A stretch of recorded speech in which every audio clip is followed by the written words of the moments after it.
Hello, everyone. This is the Easy Allies podcast. I'm your moderator, Kyle Bossman, and joining us this week, Michael Damiani.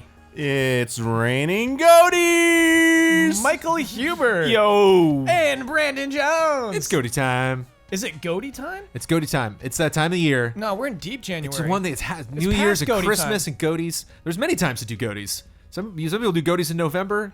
Mm-hmm. Some people do goatee. The Oscars isn't, going to be for, a month or two. Yeah. So, it's the time to celebrate. Such a big year. It took until halfway through January for us to finally admit there was nothing else we could play. No one can play everything, and finally sit down and talk about goatees live. Feels good. On Twitch. We're pretty much caught up. Coming to you live. It happened. It was the thing you watched. If you're listening to this, maybe you know how it went down. Right. This podcast, let's just be honest again. I think it's always kind of good to be upfront. This is another daytime podcast. We have daytime vibes right now. Yeah. Energy. Sunlight. Yeah. We're recording this before we have recorded our goatee conversations, our awards conversations, all the Easy Allies awards. And so that's happening later tonight. That may be ours.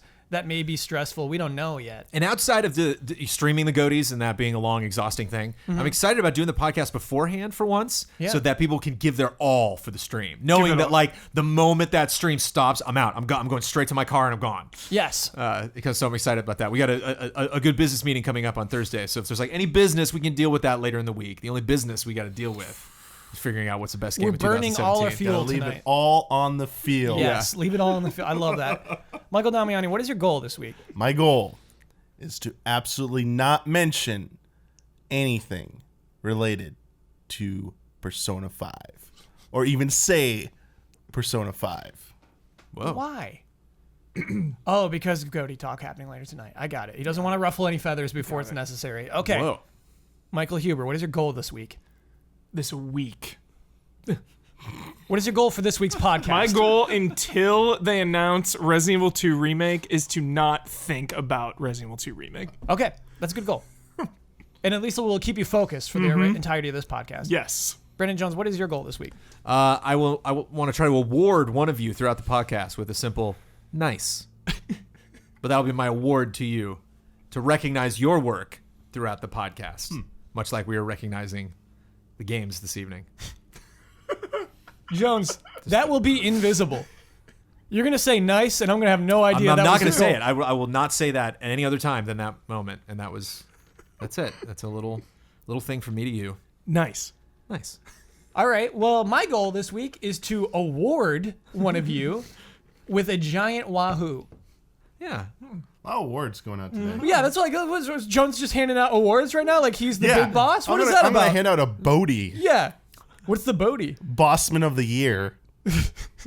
Name the best The Bossies. moment from... No, okay. Begin corrections music, please.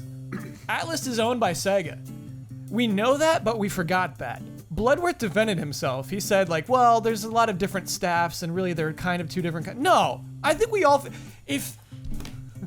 If you were a cosmic magician, and you asked me, what is the dream team for the two podcast people to not forget that Sega owns Atlas? Yeah.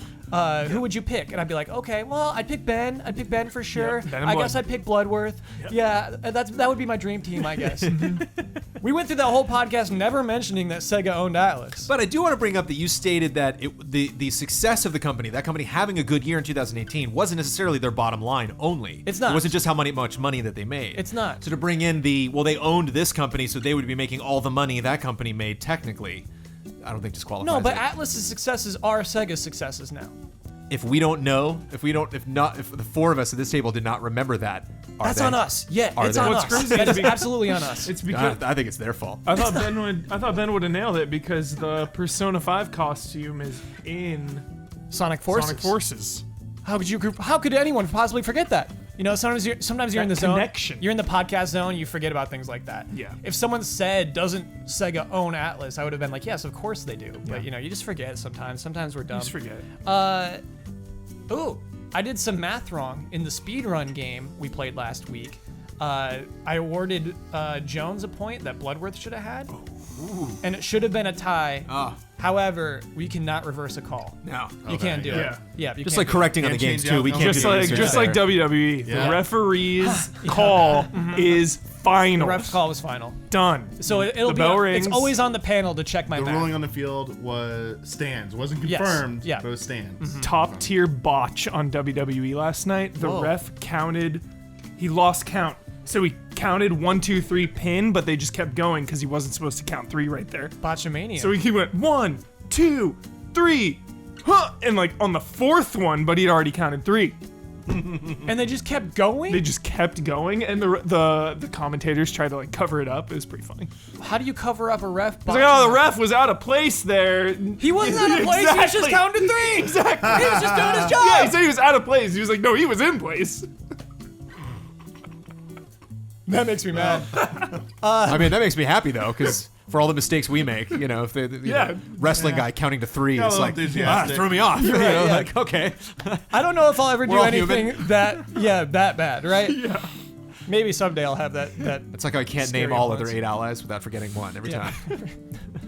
time. We talked about the speed run for any percent glitchless in Pokemon, and it was like an hour and a half. And we all said, well, there's no way you're getting all 8 badges and go through Elite 4 and fighting that Snorlax. You absolutely do. Wow. In any percent glitchless, even though it's an hour and a half, you still get all 8 badges, you still do Elite 4, and you still fight that Snorlax. How's that possible? I had to watch it to see how it's possible. It's crazy. It is pure optimization and luck. Min-max. That's the kind of thing about like Pokemon speedruns is just like don't get critted too much. I don't know. Yeah.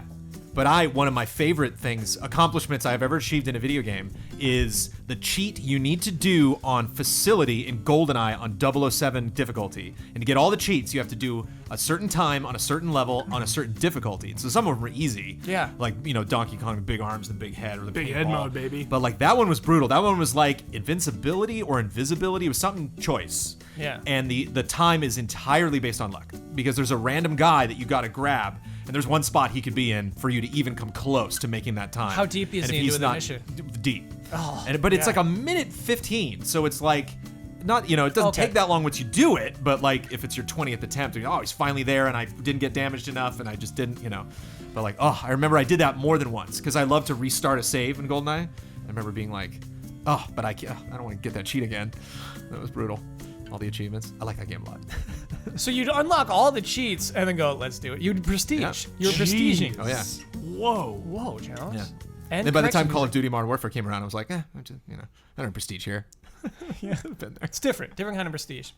Okay, we all know I love to start podcasts with game announcements, and we did finally have our Nintendo Direct last week, so of course we have many game announcements to talk about, right? Phantom Direct happened. Yeah.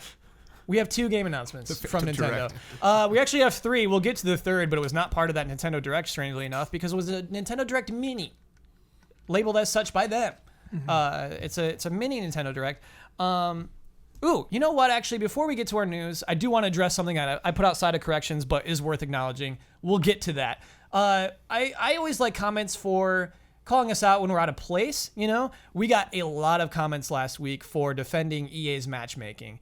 Basically, the stance that I was taking, and I think a lot of the panel was taking, is like, if you're having more fun with them forcefully mismatching the teams, basically Damiani, Huber, to catch you up, and audience, if you missed the episode last week, EA is forcing some people to lose if they win 2 in a row, forcing some people to win if they lose 2 in a row, to For keep. what game? I think Battlefront, but it was like, this is EA's policy. Okay.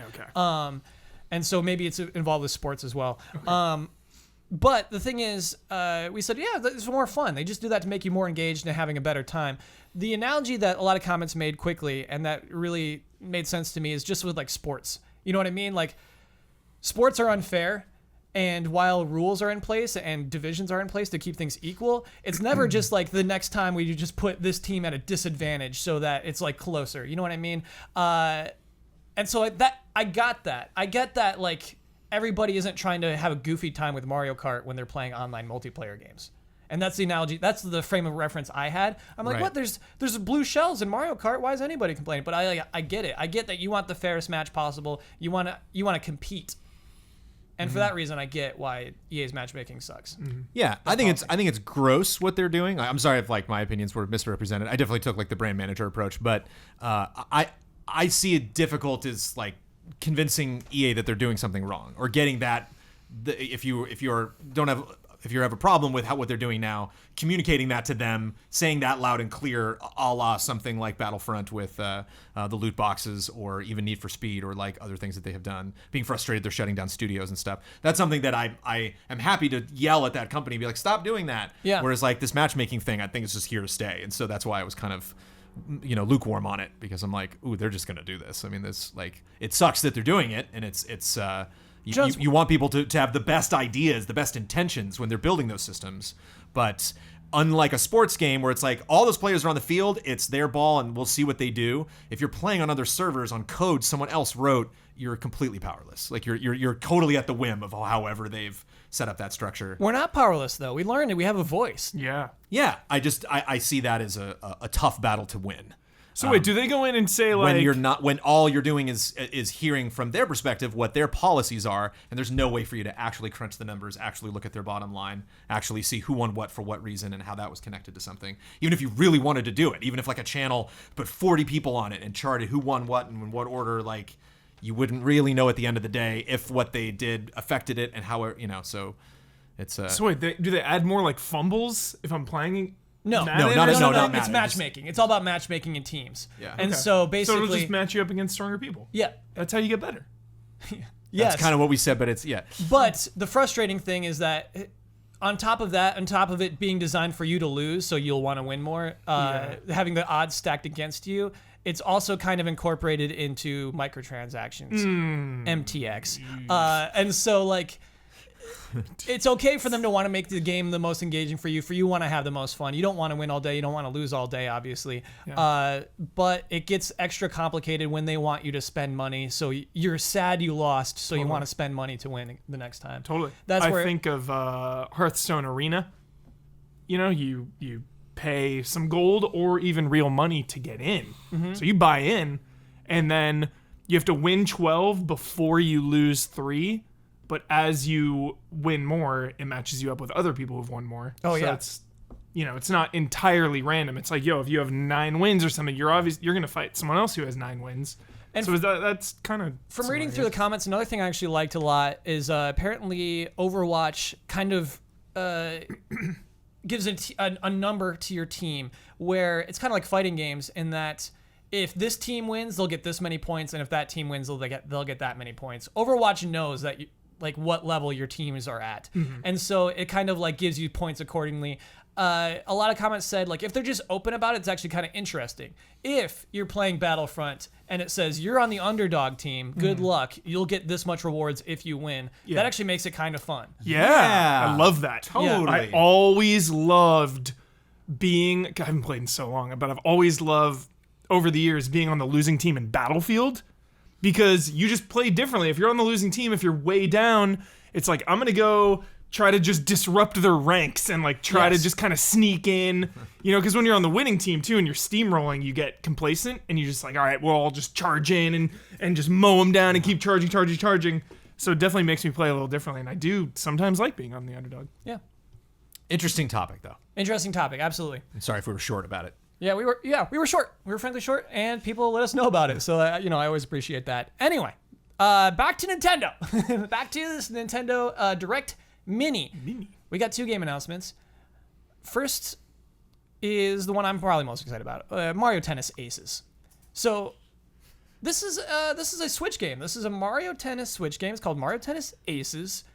What was interesting about this is that it was heavily emphasized that this game has a story mode. Yes. Because I'll give you some details. This is from Camelot, who previously made Mario Tennis Ultra Smash. Huber, you reviewed that game. Yeah, I did. And you know what it didn't have? What did it not have? A story mode. Didn't even have a tournament mode. One of the lowest review scores I've ever given out. Yes. Mario Tennis, Game Trailers days. What was the score? Do you remember? Gosh, it was probably in like the 4 range, 4 or 5 okay. maybe. All right, so this was an incomplete game. Yeah. Okay. Yep. I feel like when you're dipping below 5, there's something missing from this No game. tournament. Yeah. No story. Yeah. Real bare bones. Basic controls. just not a lot there. And Like so- that entire game could have been a mini game in a Mario Party. And so it's weird. It's weird for any of us to be excited about the sequel to the direct sequel. Yeah. As Game Explained pointed out, it's the exact same stadium. The one stadium that's in Ultra Smash is the one that's in this trailer. Obviously, we expect many more stadiums within Aces. It's kind of weird. It kind of looks like the game that Ultra Smash was meant to be. It's something they brag about is for the first time ever, they're wearing tennis-appropriate clothes. Mario shorts. Yes. Tennis shirts. Yeah, it's They're very big on fun. costumes right now. Yeah, Nintendo. yeah. Big Will- on costumes. Will Mario be able to go shirtless in Mario Tennis? No. No. No? Yeah. No. Ooh, by the way, we got to make this public. Huber and I made an off-camera bet Off-camera bet. on about Far Cry 5. Far Cry 5. Huber bet that Far Cry 5 will have a Yes. battle royale mode. I bet that it won't. Before the end of 2018. Before the end You're right. of It was before the end 2018. of 2018. The loser will be hunted. The loser will be hunted. What? We're gonna buy a Nerf gun, and the loser will be hunted by the Nerf gun. I do enjoy the fact though of just like the neighborhood, you know, because like you both have to arrive in this neighborhood Yes. and hang out here in Yeah. this location. So like I completely open up the backyard, you'll the stream front it. yard, We gotta find a anywhere, place where trees. it's safe to shoot it. Basically, yeah. Stream it. There's some real Yeah. sketch back alleys around here. Yeah. So do you want to shoot it around? Well, no, because people will far do you identify wanna where go, Jones man? lives. We can't do that. You know, we got to go to a specific neighborhood where it's fine if people find out where that was. In the daytime or in the nighttime? We never specify. No, never. Oh no. Nighttime hunt is very scary. Yeah, but your vision's You're gonna lose worse. your Nerf darts. Unless you got night vision. Someone with an actual gun might shoot us. How Like about it's not. dusk? Don't do it. No. Daytime. Okay. So, Break into his apartment first thing in the morning. Damiani, what that leads me to believe, for them to emphasize story mode, it's almost as if they paid attention to reviews, paid attention to the response to Ultra Smash. Do you think that's what that is? Why they would say, here's this new tennis game, and it has a story mode that we care about. You're on an island. Your PD Piranha's a boss. I mean, I think it's because of the feedback that they got from the previous game. I think that they're on a roll with the Switch, honestly, and the games that they're putting out, like there were Untitled Yoshi game, because it still doesn't have a title, Jones's favorite. and Kirby Star Allies. Those games, I would put like all these games in the same boat, where early, like their first reveal was a little. Not so sure about these games. These games kind of always come up every now and then with Nintendo. They use big iconic characters in them, but they don't always seem to like resonate as well as like some of their other stuff. At least they don't seem to resonate as well as they could. They're not realizing their potential. No, it's fair. Kirby's And not Mario Odyssey. The new Kirby game is not everything on that they've scale. put out in 2017 was just hitting that full potential. Just like even Mario Kart 8 Deluxe was like, wow. You guys were right. Like we thought you might have been wrong, but you were completely right in putting this out. Yeah. And this game is still good. And the fixed battle mode was great. So yeah, that was another one. Mario Kart 8 Deluxe addressed the whole battle mode being completely trash in the original release, and they just completely overhauled it. I think with the Aces, this is gonna be look at this Look at this really lengthy, meaty campaign you're gonna get in here with these boss battles and stuff that are touting. The PD Piranha there. And I know you mentioned earlier, like, oh, they showed off the default stadium that you'd seen before in the previous game, but as soon as they showed like the PD Piranha battle arena thing, I was like, whoa, look at this court. Yes. Like, look at And that's this. a course, yeah. Yeah, I was like, that's gonna be one of the ones in there. They should have. Yeah. You're in the forest with DK. That's a Oh cool. yeah. Yeah. It's I think they know what they're doing with this one, and they're gonna go all out on Aces, because Switch is doing well. This is their time to like push this game and be like, hey, we got it wrong last time. We're gonna show you we can make it right. One of my favorite things of the Switch is undocked local co-op. And Mario Tennis looks to be like the premier game in that situation. Prop up the kickstand. Prop up the kickstand, 2 Joy-Cons, like couple so buttons. simple. Yeah. So perfect. That has been like most excited aspect of tennis. Jones, I want to talk. We all watched this trailer together. I want to talk about the moment in which you were suddenly a buy on this. Well, we got to go all the way back Okay. to the 80s. Let's go back to the 80s, man. When one of the first games I played on the Game Boy was Mario Tennis. Nice. And I didn't play Mario Tennis. I didn't play all the sports games on the NES. I was all about RPGs and adventure games and action games and stuff, Contra and platformers and stuff. And like didn't play golf, didn't play the sports stuff. It was just when I was like, oh man, I can have a golf game on the go. I can have a tennis game on the go. And so it's exciting having this game also on the go and just seeing the evolution after so many years. Yeah, I think one of the mantras for me with the Switch has been franchises done right. That like everything that's come back, that like when we're upset, where it's like, oh yeah, we haven't really seen any Pokemon news for the Switch, and it's like they can wait, like let's make sure that announcement's great. Yeah, that's something we're like, oh my god, we've been waiting for this forever. They're finally doing it, and just seeing like Prime 4 get announced, and Odyssey being great, and Zelda being great, and seeing like just anytime they're like, okay, now it's time to bring this franchise back, and it doesn't mean they necessarily have to be powerhouses because, like, yeah, the Yoshi game doesn't look like the best Yoshi game ever, and that looks like a pretty standard Kirby game, but we can tell. You can kind of look at a game and see, like, okay, I can kind of get a sense of how big this game is and what a commitment of time I'm going to want to make to this game. And so that's what's exciting, where it's like, I can tell right away what this tennis game is going to be for me on this console. Yeah. How much time I'm going to spend with it, how satisfied I'm going to be, how much I'm going to enjoy it. Yeah, definitely going to play some multiplayer. Would love if this made a group stream. But to me, Jones, the specific moment is when they went wide and they showed the world map and you just shook your head. That seemed to me the moment where like, oh, Jones is going to play this. And it was for me too, to be honest with you. I don't care about a regular old tennis game, but when you add this exploration, there probably won't be exploration. When you add this world map, when you add these silly challenges, for some reason that makes it was the PD Piranha mini game. Yes. Because then it's like, oh, here's another thing I can do with this game. It's Yeah. like, You can probably unlock, I can just unlock costumes and do all these mini games and I could get excited about getting better at this game, and I could get a couple wins against my friends and climb up maybe a leaderboard somewhere, and like certainly have a campaign, even if it's not story based, some kind of arcade mode where I can like finish it and get credits. Yeah, I'll obsess about that. But it's like just having all these Nintendo games, all these Switch games, just having these fun little surprises. Splatoon's got tons of them. Where just like, you did little discoveries out in the world. Yeah. And little modes, just something I can jump into WarioWare style, have no idea what I'm doing for 30 seconds, chuckle, finish it, and move on. Those things are great. And I think Nintendo's gotten so good at them lately. Yeah. It's weird. It's I wouldn't have led the podcast with that game if not for that mode. I didn't even watch the trailer. Yeah. I saw the announcement. It was like, tennis, okay. Bring it. Got it. Got it. It's a franchise I've played before, so it's like a new one. Okay. Yeah. But a little more than I was expecting. Yeah.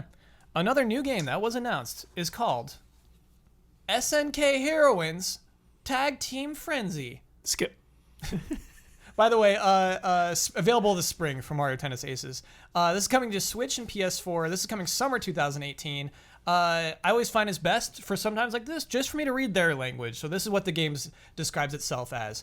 Play online or with friends as SNK's iconic heroines in the brand new 2v2 fighting game, SNK Heroines Tag Team Frenzy. Activate special moves with a single button and make use of special items to change the tide of battle. However, the fight isn't over until the moment you've chipped enough health away. Once the opponent is on the ropes, utilize your dream finish technique to win the match. So, why I read that whole thing is basically a simplified fighting game. When they say your special moves are tied to one button. Yeah. It's like one button inputs for everything, apparently. That kind of intrigues me, actually. Yes. Yeah, those are just moves. What's up? Those are just moves. Better flashy. I wouldn't It's call a still a special fighting move game. a one button. It's like, No. doesn't Like make them not finishers. special. So no. Finishers. A special move is like a Shoryuken, Jones. Yeah, like and fireball. so like just imagine not having to do any extra inputs for a special move. But it's kind of like the Spinal Tap with these go to 11. It's like, we'll just make the standard moves flashier, and then if a big bright thing happens, does that make a move special? What denotes a special move? Like the more damage that it does, or the more? I think technically, Jones, a special move would be if it's a quarter circle motion, if it's like a Z motion, like any. Some difficulty to get to it, or something it's hidden somewhere, or in some way, not hidden, but obviously because you can find it. But requiring an input, basically. Yeah. Like a special move is. This is really interesting to talk about fighting Down game forward, lingo. low punch. No exactly. Charges, it's just You no earn it, company though. input. Yes, exactly. And so the idea, maybe there's like cooldowns on them, like Rising Thunder, but yeah, it is Wasn't strange. there like a Mortal Kombat where they tied Sub-Zero's freeze to like low kick for some reason? Am I making that up? Sorry. I'm gonna trust you on Sorry. this. I'm gonna trust you on this. You just Maybe hit, it was like the you just puddle, hit- actually, maybe. You just hit like down forward, It's low like kick. yeah. All Maybe right. that's the puddle. All right. I forget. I'm sorry. I'm rambling. this sounds the one button input. It's very analogous to when they did Street Fighter 4. Get up in that mic, Damiani. Street Fighter 4 on 3DS with the touchscreen input. Yes. You could map 4 different, like, I think, special moves, Right. including like your Ultra, to just a button input. So you could just do that easily for people who had like, you basically could touch 3 buttons to do a really complex or decently complex combo versus having to do like, you know, reuse like Shoryuken input. So, you know, you do the forward, down, forward, or diagonal to do Shoryuken, and focus cancel, like double tap, and like all that crap. It's like, oh, now it's just like boop boop boop. Oh, how cool. It works. It like gives that like instant gratification to people who have a little bit of difficulty, like me, with definitely. directional input stuff in Dude, fighting the games. spin kick, I'm not Guile very good spin at that. kick Yeah. is like forever. Can't do that. Like, my whole life I've struggled with that damn thing. any full circle motion stuff, it's like, how do I not jump up in the air? Everything that's like a full circle move in a fighting game, Yes. I'm like, hey, like, jump in, I'm in yeah. the air. And like, how did you do that when I do it? You gotta do fast stuff. I'm like, I jump in the air when I do it. Like, how do you can I hold block? And we have to oh do wait, a- it's not a- Mortal Kombat? A double full circle for the Oh yeah, like supers. Zangief stuff. Yeah, It's like yeah. double. I was like, wait, what? No. Then doing it in the air, like, oh, Ryu can jump in the air. Now do the circle then input, and you'll do like a hurricane kick across the screen in the air. I was like, I can't do this. I can't do this. This is too complicated for me. That's why I'm bad. The uncomfortable question I want to ask the panel Oh, is: this is a game. All of its characters are women except for the bad guy on the box. He's wearing a hood. He's the man, I guess. It's all women. Heroines. Heroines, exactly. And at first I thought this is a fighting game targeted at women. That's No. cool. And then I wondered, is this targeted at women? Damiani comes out with the hard no immediately. I really think this. Here come the generalizations. Here they I come. feel like this game is aimed for a specific demographic in Japan. I feel like this game is going to sell very well in Japan, and they're going to be like, "Oh, look, it did well. Let's make more of these." And we're going to see a sequel to this at some point. We'll be like, "Here come SNK Heroines 2 or whatever," because they'll be like, That's what any game should want. What's wrong with it getting a sequel? "There's nothing wrong if you're into that type of game, but." What type of game are we talking I about? would rather have a full-fledged. I want. This is my question. Where What type are the of game is where this? are the full-fledged fighting games coming to Switch? That like where's Dragon Ball Fighters? Where is a new any kind of SNK game that's not one of their older ones that are also available through the Neo Geo arcade thing that they have on there? Like where's Dissidia? Where's Dragon Ball Fighters? Where's probably going to be anything that comes out later Where's this Street year? Fighter? Where's Soul Calibur 6? Where's Soul Calibur 6? Yeah, where's Street Fighter 5? That's not even Where's on there. Smash Bros? Where's Marvel? Where's Marvel? Oh yeah, Smash Brothers hasn't even Yeah. announced yet. Yeah. But yeah, You like gotta wait for it. Yeah. I get that there is an audience for this. By the way, this is also on PlayStation 4. This is not just a Switch game. Oh, I know. I'm not saying I didn't Okay. say just for Switch. I'm All saying it'll sell well probably on both systems, but I bet it sells better on Switch because Switch is doing better over in Japan than PS4. This irks me that we don't get a full-fledged fighting game from these companies. So here's the thing. Here's where They someone in their offices was like, this game is a better choice to put on Switch and PlayStation 4. PlayStation 4 is still getting other fighting games though. Yeah. They're just with the PS4 is like another system that's doing well, so might as well put it on there. It's not like taxing the system, but putting it on Switch, like, it was a calculated decision. But and I'm like, Damiani, here's what I think is not fair. Here's what I think is not fair is to not call it a full-fledged fighting game. What makes it not fully fledged? What makes it a half step? I guess fully fledged isn't right. I want like a more traditional fighting game. You got 2 people with 2 health bars.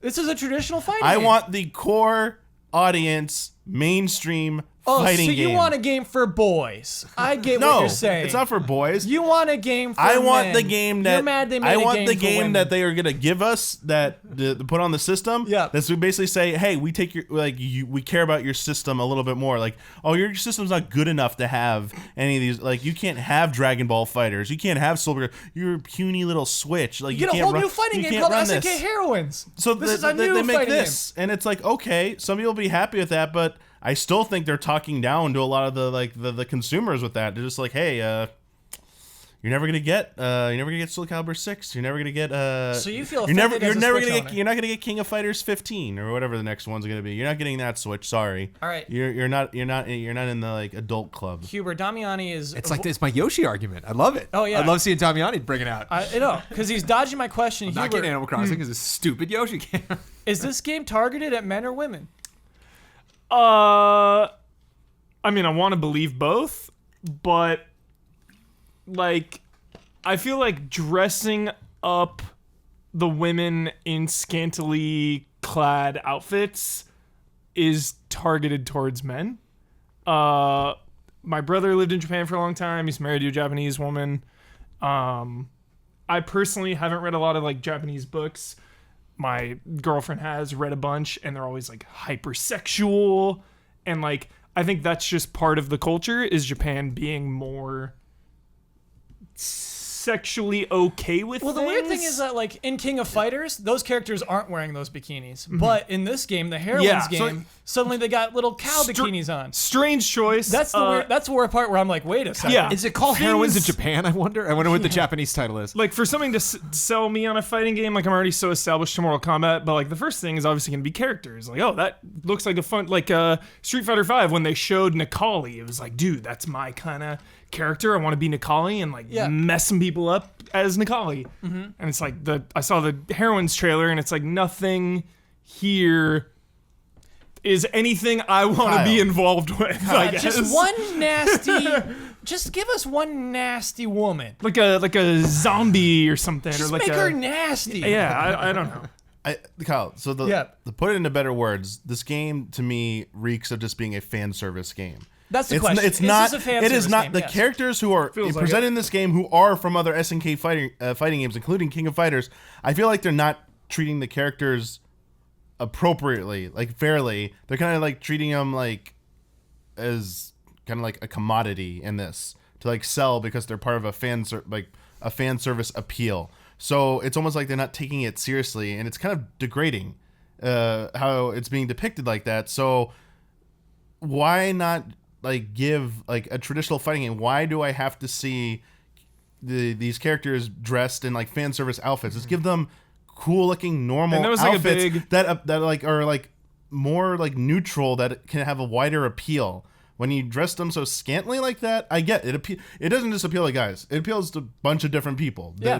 Like, let's not lie. Like, a lot of people find that attractive. And everybody likes playing But at the dress same up. time, you need to have other options. Like, there needs to be, like, neutral options for those show a little characters. customization in there, Yeah. but Yeah. Like, I mean, I saw there was some of that, but they're obviously... especially Focusing on dressing up the women the way you want to dress them up is the message I got from the trailer. It's like, yo, look what you can do. Yeah. You can dress them up any way you Oh, you're want. making it creepy now. like that. But that's making it the way, creepy now. that is what the trailer spoke. Like that's what I was told by watching the trailer. Yeah, is like, look what you can where are do the with guys? these women. Like, Like- look how you can dress them up and control them. well, in That's the in Tekken fantasy. 7, you can dress up any character in any weird way. any character is a key thing. This one, they're only doing it with female characters, so I think it's kind of sending a message with what they're doing with that. And like, to me, it's just like that's a complete like turnoff to me in terms of interest in that game. there's also vibe, man. Like, Yeah. I'm sure of all the campaign of Tekken 7, there was one trailer in the midst there, maybe the 6th or 7th one that came out, that was like, and now it's time to talk about all of our customization options. And you're like, oh, look at that. You can change all the characters. This is the first trailer. This is like the introduction of this game to the world. And this girl comes bounding out in a bikini. So you're like, all right, this is your poster. This is your vibe. I will forever think about this fight I'm watching right now when I think about anything that has to do with this entire game. So after the fact, when it's like, well, we really wanted to bring this fans, it's like, that has nothing to do with this gal in a bikini. Like, there's clearly some other note. You know, like, I'm really interested to see that Kingdom Battle sheet for this. You know, what is January for The marketing sheet. in the marketing arc The marketing timeline. of this I gotcha, game, the I timeline. gotcha. Did they give a release date? Yeah, hold on. Summer. I wonder if this is going to be Summer in 2018. any other direct. Are they going to E3. mention this game at E3 at They'll all? mention this game at E3, absolutely. Okay, I'm curious to see the next trailer. Way No, they I'm not mention for this this. at E3. Kyle, you're a madman. We should mention that a couple of things. One, the U.S. and Japan had two completely different trailers. The Japanese one being maybe coincidentally, maybe not, the one with the bikinis. Oh, nice. With the most bikinis. And then secondly, that apparently there will be no differences between the U.S. and Japanese versions of the game. when Yeah, they there's actually come no out. censorship Yeah. or anything like that. Yeah. But I expect Nintendo to be behind it. We're coming at him the Japanese version. I of the don't trailer. I mean, the SNK name is big, especially with all Yeah. the how SNK dare you sell it to us re-releases. with a trailer not meant for our country? as I said, I think it will on the Switch version will probably sell well. This might be an aside. I wonder if the SNK games are selling very well on Switch, just are. like all the indie games are. The Neo Geo arcade stuff is Yeah. definitely selling that well. I feels love good. them. They're all Yeah. $8. That's good. You get That's infinite good. continues on any sweet old arcade game. Yeah. They're so good, and so I wonder actually if they're seeing a huge return on those. I believe so. Yeah, it's cool. Oh yeah. Before we stop talking about that direct, I want to talk about it as a whole. We'll get into the minutia, of course, on Friend Code, Damiani's Nintendo podcast. But I want to talk about whether it was a good idea or bad idea to have this as a mini direct, to have this as something that wasn't announce the date, everybody's excited for it, live stream it, everybody's watching at the same time. The way this was snuck through is tweets. It's live on YouTube right now. It's 15 minutes long. Go watch it when you can. Was that a good idea or a bad idea? For this level of direct for Yeah. a mini, I think it was totally fine. Mario Tennis, the biggest game. Not that big of a game, but, still a Mario game. Has a legacy, has been around since the 80s. Yeah. I don't think it needed anything more than that. And I think it actually helped the announcement because if they hyped it up, it was like, oh, all we got is Mario Tennis, then there's backlash about that. But if it's like, hey, this is, you can go watch this. It's like, oh, Mario Tennis, what a nice little surprise. Yeah, Jones, I do want to talk about this. I want to talk about backlash for not enough hype, because I think that is what and maybe it's the marketing teams fear the most these days. And Yeah. it seems like Sony is scared of that. You see a lot of people actively avoiding that. You know, Yes. being like, here's exactly what we're doing. Here's when it's happening, and Yeah. here's exactly how excited you should be. And then they still got burned. Poor Sony. Sometimes, maybe yeah. not poor Sony, but anyway, I relate it to that. I relate it, and I think this decision may have been motivated by a similar or even Feels like directly. Do you think that's something we gotta like? I don't know, Jones. I don't know what people should do going forward. Do they have to fear backlash of being not exciting enough? You just have to know how your audience receives things that you're excited about. So you Yeah. really have to learn from past mistakes and not try to just completely just jump in the opposite direction, but kind of slowly move that needle toward, okay, well, maybe we should be, spend less time between we announce it and when it actually happens. Would there have been backlash if they announced it will be on Thursday? I don't think there would have been backlash if they would have given us like a day. Yeah. Just the day before. Be like, it's tomorrow. Like, oh, okay. We don't even know what time it is yet, but we know something's going to happen tomorrow. Like, I think they still could have dropped, Instead, they tennis just had Chibi Robo something burn. else. Like, where- That's the way they said tomorrow. Yeah, you know? being mysterious about Yeah. it is if you're trying to mitigate hype, don't be mysterious. Stop. Dude, Stop. if, Especially Jones, on if they social announced media. it the night before, my mind would be going to all sorts of places. I would have been like, But if they were very clear, like they called it a mini, which is kind of a bummer they have to. Like I wish it could just be a direct every time, and there are small ones and big ones. Yeah. But if they specified it's coming tomorrow, we're going to be announcing 2 new games. And like, Oh, I like this, okay. Jones. I like and that. like and they're in franchises you guys might be familiar with. Nice. It's like, oh, okay. No, that gets people excited. then it Don't would do have been that. like, Sure, Castlevania, Castlevania's Yeah, coming. Don't but, do that. but something Yeah. to note that like this is not the direct you're looking for. Like Yes. I think there's a way. There's that language exists, and it's exciting to see Sony and Nintendo, and I'm sure in some ways Microsoft, explore that about like, okay, we want to get because you hear Microsoft talk about the Xbox One X, and there's no greater achievement mankind has never made. Like going to the moon. Like powerful games you got to console check of all out the time. the 4K on this new system, and so it's nice to there's sometimes obviously you want to be like this is just the best thing ever, aka EA 24/7, just like we're the best, this is the best, nothing's going wrong. Yeah. And seeing kind of being like, okay, we can do smaller things and that's fine. We can release smaller games. Like I was saying, like with Aces, like this doesn't need to be as good as these other incredible games, just as long as I know the price matches and I know what I'm buying when I get into it. You know who manages hype really well, Damiani? Square Enix. No. Kingdom Hearts. What? Kingdom Hearts are just like, No. it's not going to be here. No. Oh, you're Don't right. be excited. They've been done.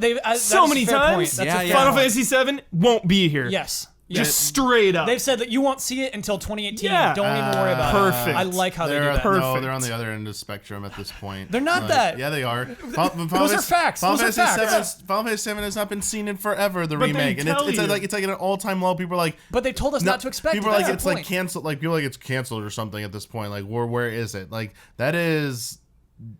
They've said. No, they mismanage how they have handled like We're Yo, talking Resident that Evil game. 2 mismanages. Wait, what? Resident Evil 2 remake. They don't say anything. We're in the dark, whereas something like Final Fantasy and Kingdom Hearts, Yes. they at least say, Yeah. don't expect it. Yeah, I love Like that Resident Evil strategy. 2 is like, is this the day? Yeah. Is this the day? Yeah. Like, I think that leading first up. gameplay right after the tangent. I think that first gameplay right after the announcement of 7 Remake was a mistake. I think to come out so soon. It was like the Oh, with the PSX after gameplay. E3. Yes. Like, what? Yeah.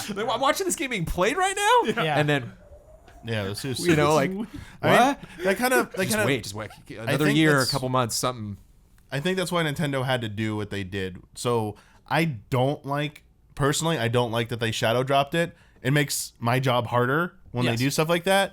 I'm sure other outlets can adapt and like it's not the end of the world.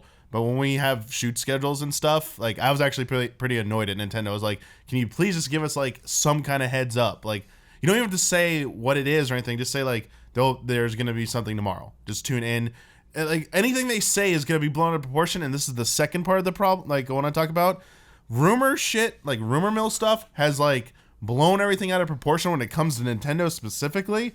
That there was so much said about the supposed direct ahead of time. Rumors that it's gonna be bigger than that old January direct, which had like E3 levels of megatons and stuff. And that's like and everyone took it as fact. And everyone's like, this is happening on January 11th. It's gonna happen. We're gonna have this major direct that's gonna happen with all these announcements, and everyone's running with it as fact. What the hell is Nintendo supposed to do at that point? They're like, holy crap! Like anything we do is gonna suck. So I think shadow dropping was the best they can do, and calling it a mini direct. It's like I agree. out of nowhere, so you're caught by surprise. Yeah. Then it says mini, so you're like, oh, okay, it's not gonna have that big of announcements. You go in there. I thought it was pretty good what they had in it. Yes. And I was like, oh, you probably at least I left feeling pretty satisfied after. I was like, okay, I got updates on some decent stuff through the next few months. So I know Switch is gonna have a dry spell with software. Like they answered that question of mine. Like, what do they have coming out in the next few months? A little dry.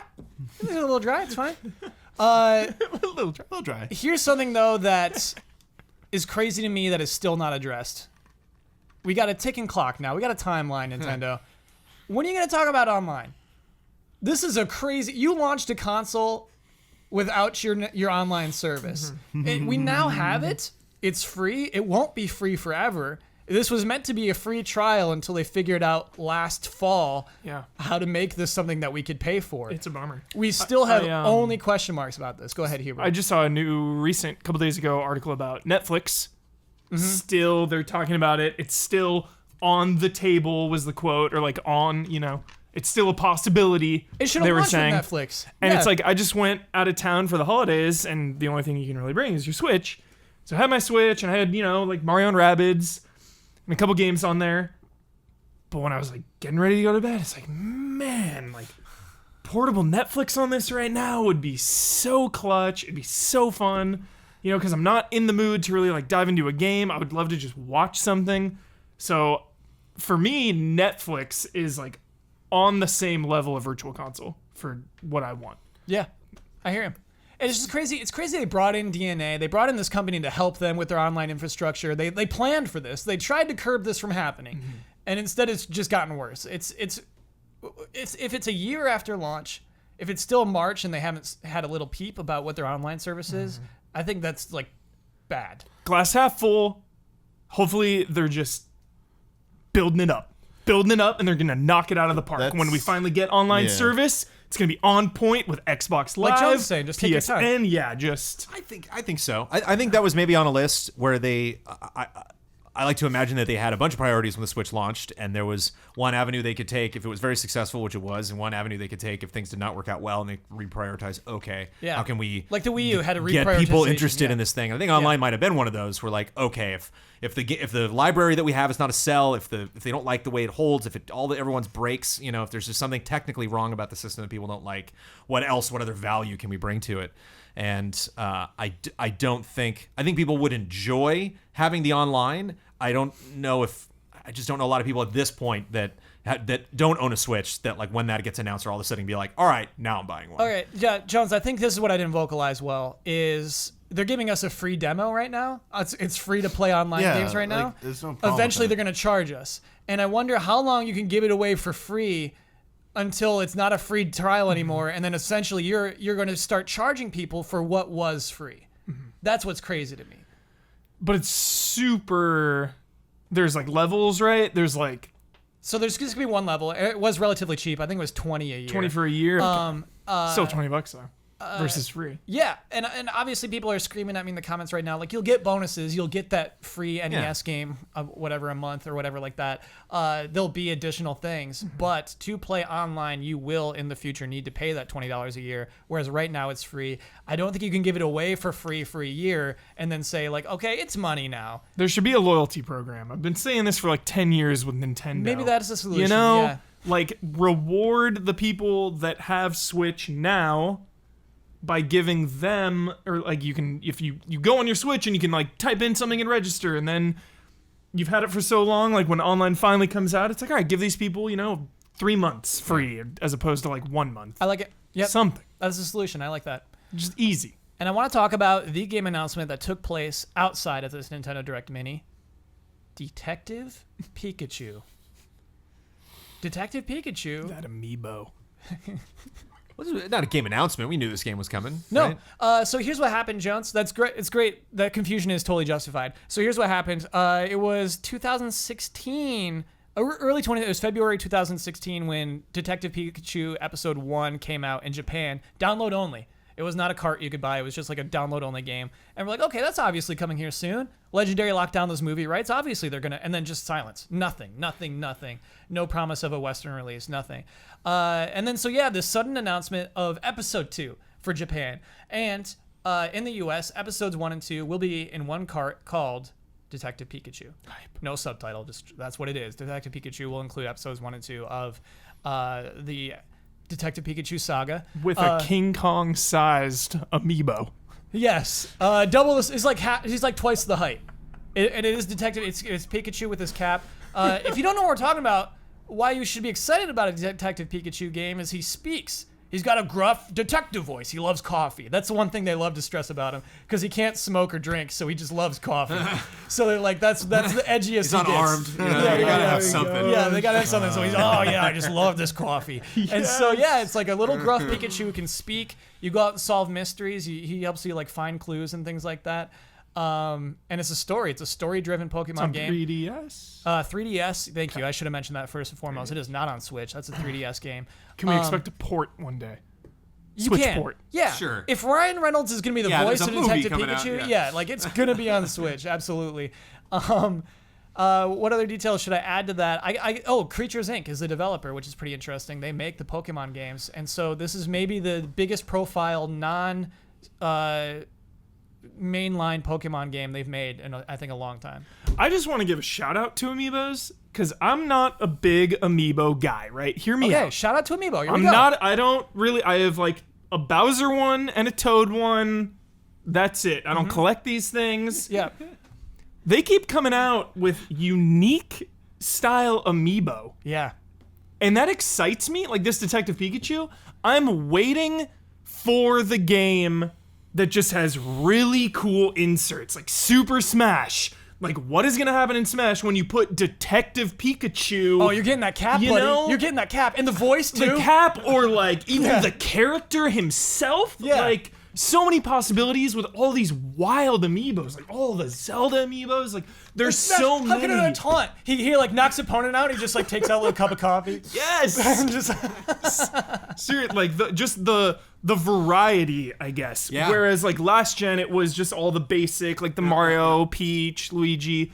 Now it just feels like there's so much variety that there's like Or on like the a back game end, yeah. waiting to take advantage of all Before these. it was like, this game's not even in stores, go out and buy 40 of these things. And now it's like, well, we're getting actually into the sequel now of the game that we created this for. What's it going to do? You own it. What's it going to do now? So it's like, okay, well, now there actually is some pre-purchased value. Yeah. You know, I think forward. costumes would be great. I think it works really well in Super Mario Maker, where basically any amiibo you drop in, you can play as that character in a Mario level. So cool. Yeah, and so I think like costumes in Smash would be great. Yeah. It would be a lot of work. It'd be an extensive effort, but yeah, that'd be so cool. If any game should take advantage, it should be Smash. It should be Smash. And Animal Crossing. Animal Crossing. And Animal Crossing. for Damiani, sure. what's in your mug?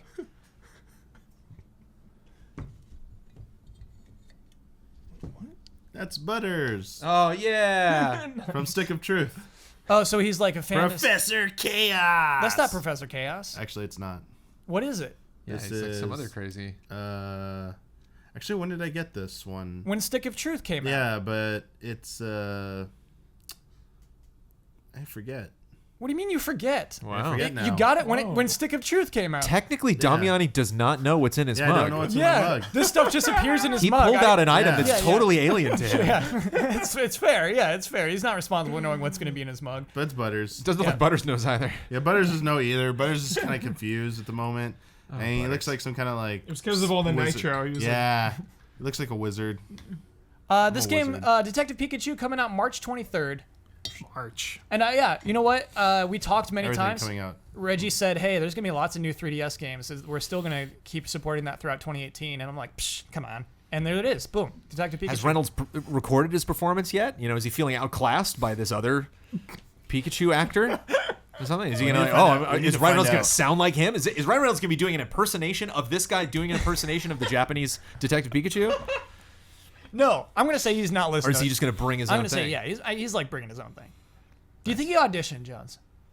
Sure. Oh yeah, I think he read for that. I don't think they just blanket. Yeah. With Ryan Reynolds, you don't probably make did a him read. audition. Short It's Ryan list. Reynolds. He was on the short list. He was on Yeah, the short he was list. like That's the thing. pinned for the role basically, where they're like upon liking your stuff. But Yeah. I'm sure The you know, Amiibo unlocks especially for Ryan the Reynolds' voice. the difference in culture for like one country hiring an actor from another country to do something, and I think there had to be some kind of that's what it sounds like. Okay. I don't know, Jones. I kind of think that, and sorry, this is just conjecture. I almost feel like Nintendo's letting Legendary do what they want. Just the way they speak about their partnerships going forward, where they see value in letting the teams run with, like Mario vs. Plus Rabbids. They're just like, yeah, go nuts. Do what you want because we trust you. And then Ubisoft proved that it was worth giving them that trust. I think they've been burned in the past giving their trust to other companies, third parties, but now I think that they found partnerships they can trust in. I think they're letting Legendary Pictures do what they want. Yeah. But like when Toy Story hired Tom Hanks to be Woody, like he still came in and read. Like they weren't just like, all right, you know, we give there's the paycheck, let's start working. They're like, no, we want to hear. They did like tests with other movies he was in, and so, you know, so like, Okay. uh, Yeah, that is what they there was did. still isn't like a it? Yeah. conversation that happened before like the first day they showed up to record voiceover. I imagine. Just With I feel Reynolds, like but- some actors like I don't audition. I don't Sure. know. Just Mark Wahlberg. No, infamously, doesn't audition. Christopher Guest does not audition. Ooh. From Spinal Tap, he hasn't been in a ton of movies. You but should he audition, just, dude. He just does his friends' movies. He's just like, oh, okay. You know, Okay, like, cool. like he was in a Few Good Men, like Rob Reiner's his friends. He's like, Yeah. all right, came over into the movie. He should And Bill audition Murray, more. infamously, I think it's like a hotline that you have to call and leave a message. And Yeah. if he wants to call you back, he'll call you back yeah. because he's Bill Murray. Damn it. Zombie.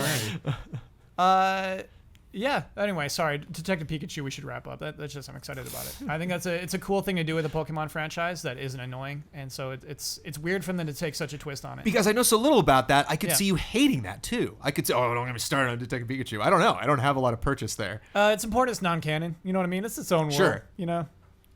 There's still many other Pokemon who can't. Is it in like New York or something, or is it just in like some weird Pokemon It's in city? a made-up town. Ooh, I can't remember the name of the city. Very like Disney look. It reminds me of Kingdom Hearts the way the humans look. It looks like a back lot. It looks like kind of a fake city. Sure. 3DS, Jones. Sure, yeah. So you look at it? Sounds like it's podcast halftime. 3DS, Jones. 3DS. The following are the official sponsors of Easy Allies for the month of January. Elthanis. iKeyless. Since 2002, iKeyless has specialized in replacement automotive keys and remotes. They can save you up to 75% off of dealerships' prices. Visit their updated website at iKeyless.com and use promo code EZA at checkout for free shipping and an additional 17% off of your order. That deal's been running for a long time. Thank you, Iculus. Sweet Justice, a sound design company based in England that's worked on Battlefield, Mirror's Edge, Injustice 2, Call of Duty, Cuphead, and a load of indies. Check out their website at www.sweetjustice.audio. Brent Klaus. Brent Klaus is a 2D animator and illustrator specializing in motion graphics and art direction. He produces animated content for brands using bold colors, fun character animation, and will sneak in a video game reference wherever he can. You can find him and his work on Twitter at Brent Klaus. Carlos X360. Founded in 2006, established as a company in 2010, currently Carlos X360 is a global network of blogs and forums. The end goal is to become a game publisher developer. The network consists of many subjects, including Call of Duty, Destiny, Battlefront, Devil May Cry, and Nintendo Switch. Join Carlos in discussing all things video games. If you're an investor, get in touch. Carlos is looking for around $50 million. Scorn, an atmospheric horror adventure currently in development at Ebb Software, set in a nightmarish universe of odd forms and somber tapestry. Go to scorn-game.com for more information. Mango. Jojo Dentco, your friendly automotive dent repair expert. If you're currently an Easy A patron and are in the Denver metropolitan area, tweet at FastMower if you would like to have your minor door dings repaired free of charge. Hoaglaw Business Law Firm. Whether you're starting a business at level 1, stuck fighting the dreaded fundraising boss, or finally cashing out with a well-earned high score, you need a good business lawyer at your side. Rick Hoag started Hoag Law to bring more than a decade of experience to companies like yours and is proud to support the allies. Check him out at hoeglaw.com. All of these links are available in the description. Thank you to our sponsors. Thank you, sponsors. Thank you. We got another game announcement that didn't make it in the first half of the podcast, called Scribblenauts Showdown. Oh, really? Yeah, exactly, Jones. I wanted to briefly talk about this. Showdown. It's funny because last week we were just talking about how WB Games has 0 announcements for this year. We got one. There it is. Scribblenauts Showdown coming to PlayStation 4, Switch, Xbox One. It's a party game version of Scribblenauts, featuring mini-games, card-based mini-games. That's coming March 6th. All right. Yeah. Pay up for those cards. That's a better angle. That's a better angle for that, I think. Yeah. They focused on like multiplayer and kind of like mini game centric, because I was thinking like, oh, another Scribblenauts. Like, I felt like after the first game was like, hey, that was cool. Yeah. But they're gonna keep making sequels of this where you write a word and it turns into an object, and nothing quite goes how you want it to. I was like, okay, the charms, like, the novelty wore off. Anything else you got? Yeah. What do you got next? So I think turning it into a party game is a good idea. I wonder what card-based is. We don't get an indication of that at all in the trailer. So yeah, I'm curious to see how this plays. Sounds like a mobile game, but not. It's not, no. Yeah. We'll see. It sounds like typing the thing that you want on the phone, because going like the D-pad, boop, boop, boop, to the different like letters. Like type the thing I want. Oh, John, and I'm assuming you're going to be typing it in front of the other people, so I'm seeing what you're typing. Or if it's mobile, and like some situation's going on, and it's like, what would you add to this situation? Be like, oh, Superman. And like, oh, there he is. So like, there's a surprise when player 2. Oh, look at that! I didn't know you were going to type in that. How's that going to work? Yeah, how annoying! Like you're just sitting there waiting for your friend who's just like A T O M space B O M B. And you're just like, I saw. Stop it! That is how annoying that would be. Jones, good point. That's not how you spell crocodile. Come on. I wonder if that is what the card based is. Is maybe just you throw out a card instead of having to type out words, or maybe like. And that way, then they can charge you. Yeah. For the cards. They're not charging us for cards. Guaranteed. Amiibos will knock the card. Charge. No, they're not charging it. Wait, I don't even know if I've ever seen a game that gives you cards for free. I don't even know if that game exists, Kyle. Woohoo! That's a good take, Huber. Somebody will correct that. It's out there. But why? It is, but that's just a funny. I love was that. Was party game enough to bring this franchise back? Was that enough of a sell for them? The Scribblenauts, but a party game. Oh, here's your money. What's interesting? There's got to be some kind of sneaky thing. It's not even the original developers. Fifth Cell is apparently I guess they still exist, but they haven't done a game in a super long time, so it's not even them. Yeah, it's just WB. Yeah, they said we got something here with the Scribblenauts license. We'll see. Yeah, that's kind of wait and see. There's not too much to discuss with that one.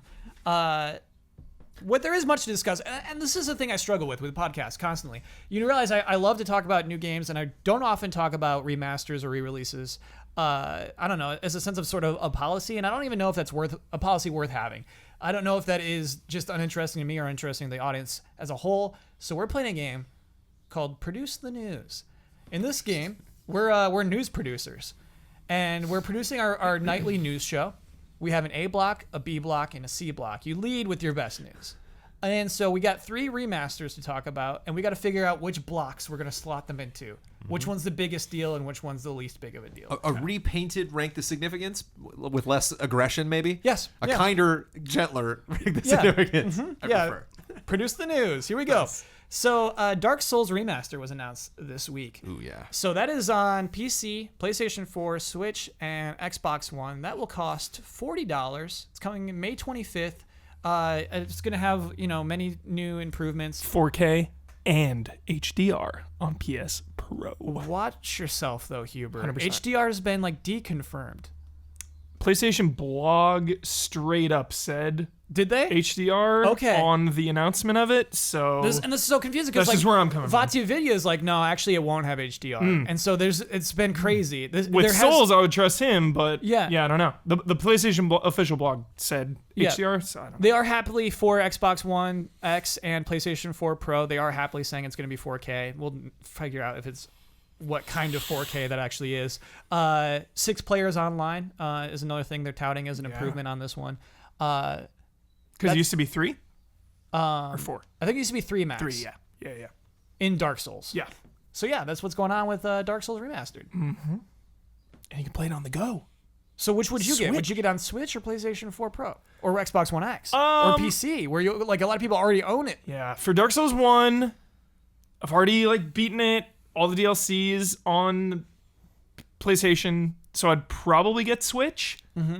Just to play it on the go, just to bring it here and group up with everyone. That has me most excited. HDR, I'm an HDR enthusiast, but Dark Souls 2 is really the one that started to stand out with lighting and stuff, the torch and all that. Dark Souls 1, I don't really remember any good crazy lighting. I'm sure there are moments of great lighting, but it's really in Dark Souls 2 where that technology I started. mean, you're always talking about HDR. And I love HDR. That's the only thing you talk The about. scale, love it. though, working on the Souls retrospective and doing that Dark Yeah. Souls episode, the scale of Dark Souls was the one thing I was like, oh my goodness. There were just environments I'd never seen before. Yeah. And stuff happening in them. But the free roaming bosses just floating around. Yeah. Just these giant sized things. Was it And, Ceaseless Discharge? I don't know. Yeah, the name sounds familiar, but yeah, just some super epic stuff. And as somebody who loves open world games, I wouldn't necessarily call any of the Souls games open world, but connected worlds where I believe where I am. I can see things before I get there. I understand. I arrive at a place, and it's all right, this was hard to get to. When someone's like, "You're going there," it's I see what they meant. Yeah. That was hard to make that trek. Just the idea of playing 6 deep, all on switches next to each other in Dark Souls, that is insane. That's crazy. That is awesome. That is truly crazy. Definitely getting the Switch version. For sure. The World Ends With You Final Remix. Yeah. It's coming in 2018 to the Switch. It is adding a new scenario with a new character who is apparently teased at the end of the iOS remaster of The World Ends With You. I've known Brad Ellis since first grade. Brad loves this game. Yeah. Loves it. I never got to play it. Handheld, you know how I am. Weird on handhelds. Second chance. Well, more than other games, why the first grade nod? Why the Oh, just because Brad is such an enthusiast of this game. He's Brad been loves screaming this from the rooftop. compared to So- other games that he's spoken of since first Yeah. grade? Absolutely. This one really stood out. Dude, it's kind of rare for Brad to come up to me and grab me and be like, yo, this game. It's at least disproportionate. You grab yes. him a lot more than he grabs you. Way more. Yes. The World Ends With You is one of those games that Brad all the time talked about So how are you good it in on the is. Switch? Definitely. Whoa. 100%. Whoa. For Brad. What? For Brad. Oh, for Brad? Yeah. Yeah. It's one of his favorite games. Yeah, he's Well, I don't know if since it's one first of his grade, man. favorites, but he loves it. Yeah. So Yeah, this game has had, I think you could call it a cult following because it isn't huge. It hasn't sold No well. sequel, just kind of stands on its own. New Yeah. IP. And the dude's going to be in Kingdom Hearts 3, right? The dude is in Kingdom Hearts. Well, He's in maybe Dream that's a Drop spoiler. Distance. but Dream yeah, Drop- he's in Dream Drop Distance. Okay, okay. Which Huber's about to play. Multiple Oh. of the characters are in there. Oh, neat. I didn't know that. Yeah. Yeah. It's really it's nice. They look cool and they fit in with the aesthetic. It's cool. Sweet. Yeah. You know what? It's not a spoiler. That was well advertised. Oh yeah, I've seen all the trailers. So yeah, okay. That is our second news item. Lastly, Assassin's Creed Rogue. Now, if you don't know what Assassin's Creed Rogue is, 2014 was an interesting year for Assassin's Creed because that was the year in which we had a next-gen Assassin's Creed and a current-gen Assassin's Creed. The next-gen was Assassin's Creed Unity, and then Rogue was the one that was trapped on the PlayStation 3 and 360 for about a year, and then PC got this game as well, Assassin's Creed Rogue. This is the one I just remember. Ice and boats is the way they Ice advertised and boats, this. baby. Yeah, that's kind of how it was advertised. And not penguins. Penguin-looking things. Yes, we but learned. Don't you dare those are not penguins. ever call them penguins. Ever. I really like Rogue. Rogue's sweet. Wait, but for a year? So but this never came out on PS4 or Never came Xbox out on One. PS4 or Xbox One. So no. for a year was the PC launch. Yes. Okay. Rogue's cool because it is part of the Kenway trilogy, which I really, really appreciate. You see more of Haytham and that whole side of that. Hubert, it was so funny reading the description to this thing, and it's like, this is the story in which an assassin turns into a Templar, and I'm like, I can't care. That sounds so dumb to me. Just like, oh, the assassins are bad guys. It's like, yeah, let them be bad. Like, Haytham, okay. Kenway, and Edward Kenway though. Yeah. Are like, I really like those characters. Okay. I think it's pretty interesting. Yep. Rogue had the unfortunate timing of coming out, when Unity came out. Yeah. But it is the better game for sure. Better than Between Unity and Rogue. 100%. Wow. Yeah. And it's short for an Assassin's Creed game, as opposed to like 30 hours or 40 hours. I think you can get through Rogue in like 10 or 15. So this includes DLC and stuff too. Hubert, I was looking at the bullet points. It mentions New York City. How much of this game is in New York City? I think it's one of the hubs. Whoa. Yeah, one of the towns. That's so sick to me. Yeah. And developing, like, I love Gangs of New York. Is it that era, or is it like a little after kind of, that I era? think, yeah. Okay. Yeah. Because it's in the trilogy of Assassin's Creed 3 and 4 and Rogue. Those are all kind of tied in because it's all Kenway. Uh-huh. Yeah. Then you get that little Syndicate Easter egg in Assassin's Creed Syndicate. So cool. Love that stuff. Are you spoiling something? Well, just don't explain what the I'm not Easter going egg to. is. I'm just not going to explain anything. interesting- There's just some cool, like the way Assassin's Creed connects Yeah. with the past stuff is really cool. It's just getting that present day stuff together. They're like so close. Another thing they're advertising is that like you'll get Origin skins. There's like an Origin costume for them, and as well as like other stuff from future games that came out. cool. You can like go back Cool. in there. And that's I could not find a price for it. March 20th is when it's coming out. They have not listed a price for it. I wonder if they're doing the math and figuring it out. 30 maybe. 40? Currently, you can buy that game on Steam for $20. Yeah, I'd guess like 30 or 40. So probably. yeah, like I think you have to consider that. And Because it's a the weird thing Ezio going trilogy forward. was 60, right? I don't But you know. got all 3 Ezio games. Yeah. So So yeah, I wonder. I wonder if you can launch that much higher Hmm. than the Steam price. It's tricky. All right, news producers. What's our A block? What's our B block? What's our C I block? think that's it. I think you did it in the yeah, in I order. think of that order. Yeah. I agree, 100%. Thanks. Yep. You're the one Thanks, who put in that Kyle. rookie Yeah, you order. put it in that punk. rookie order. Thanks, news manager. It's so obvious. Yeah. Well, I'll tell Thank you, you. I haven't said anything about Rogue. Made our job. This easy. announcement was gonna happen. I mean, this is such an inevitable, like, Yes, obvious you're right. announcement. I thought this so would where I happen think 2 years Assassin's ago. Creed's got a little more of a name than The World Ends With You. Like, it's a weird sentence. It's a game probably it's easy for people to forget, or for maybe to look dated. Like depends on how they advertise it or what they show. But when Rogue came out, it was like, all right, well, we're getting PS4. But then Xbox didn't One. have, they were silent about it for years. Yeah, but it was. We're gonna get back to it at some point. And Yeah. and they, I think this was like right before like Last of Us got remastered, and like when the PS4 first came out. Yeah. And we started to get these cool games, with like very clear hits of stuff that Grand Theft Auto 5 and of stuff. There's like, we need this gen. There's still people that have these new consoles and want to play this stuff. And it just seemed like a get out of jail free card that Ubisoft was just Well, waiting and on they already playing did for years. the Ezio trilogy and Liberation. So they've done a bunch Yeah. already. And I wonder. Well, it's interesting because they didn't know how Origins was going to sell, but it is of the time since Rogue launched, this is probably the best time to announce a new Assassin's that's going We're to be high on updated Assassin's for a Creed again. console. It's So, like, yeah. we like it again. Yeah. I just agree with the order again because for Rogue, I don't see a ton of people that missed it going back to it. I don't see people that have beaten it already, like myself, going back to it. I have no reason to go back to that game. Whereas The World Ends With You crowd, so many people missed that. I can easily see them going back to it. One, because of the Kingdom Hearts references. Two, because it's a cult classic and people may not have played it, but they know it's probably a good game. And then I can also see people that have beaten that, like Brad and stuff, going back because it was on handheld and now it's on full-on And you got that whole new. What's the deal with that new character? And you have new stuff. Exactly. What's that new character So gonna what do? order? What do you want to shake out? No, the same. Oh, okay. Yeah. Got it. So it's like on tonight's you quest broadcast. Rogue being anything higher than Yeah. third block. The World's Ends With You Final Remix has a new character, Assassin's Creed Rogue, finally on next-gen consoles. But first, Dark Souls Remaster was just a name. Like, so that's how we're starting our news broadcast. yeah. Okay. All right. Dark Souls. You wouldn't even say Dark Souls Remaster bot. You just say Dark Souls. Yeah. Dark Souls is coming. Yeah, We'll be right back. But first, Dark Souls. We'll be right back. We produce the news. It is now time for Love and Respect.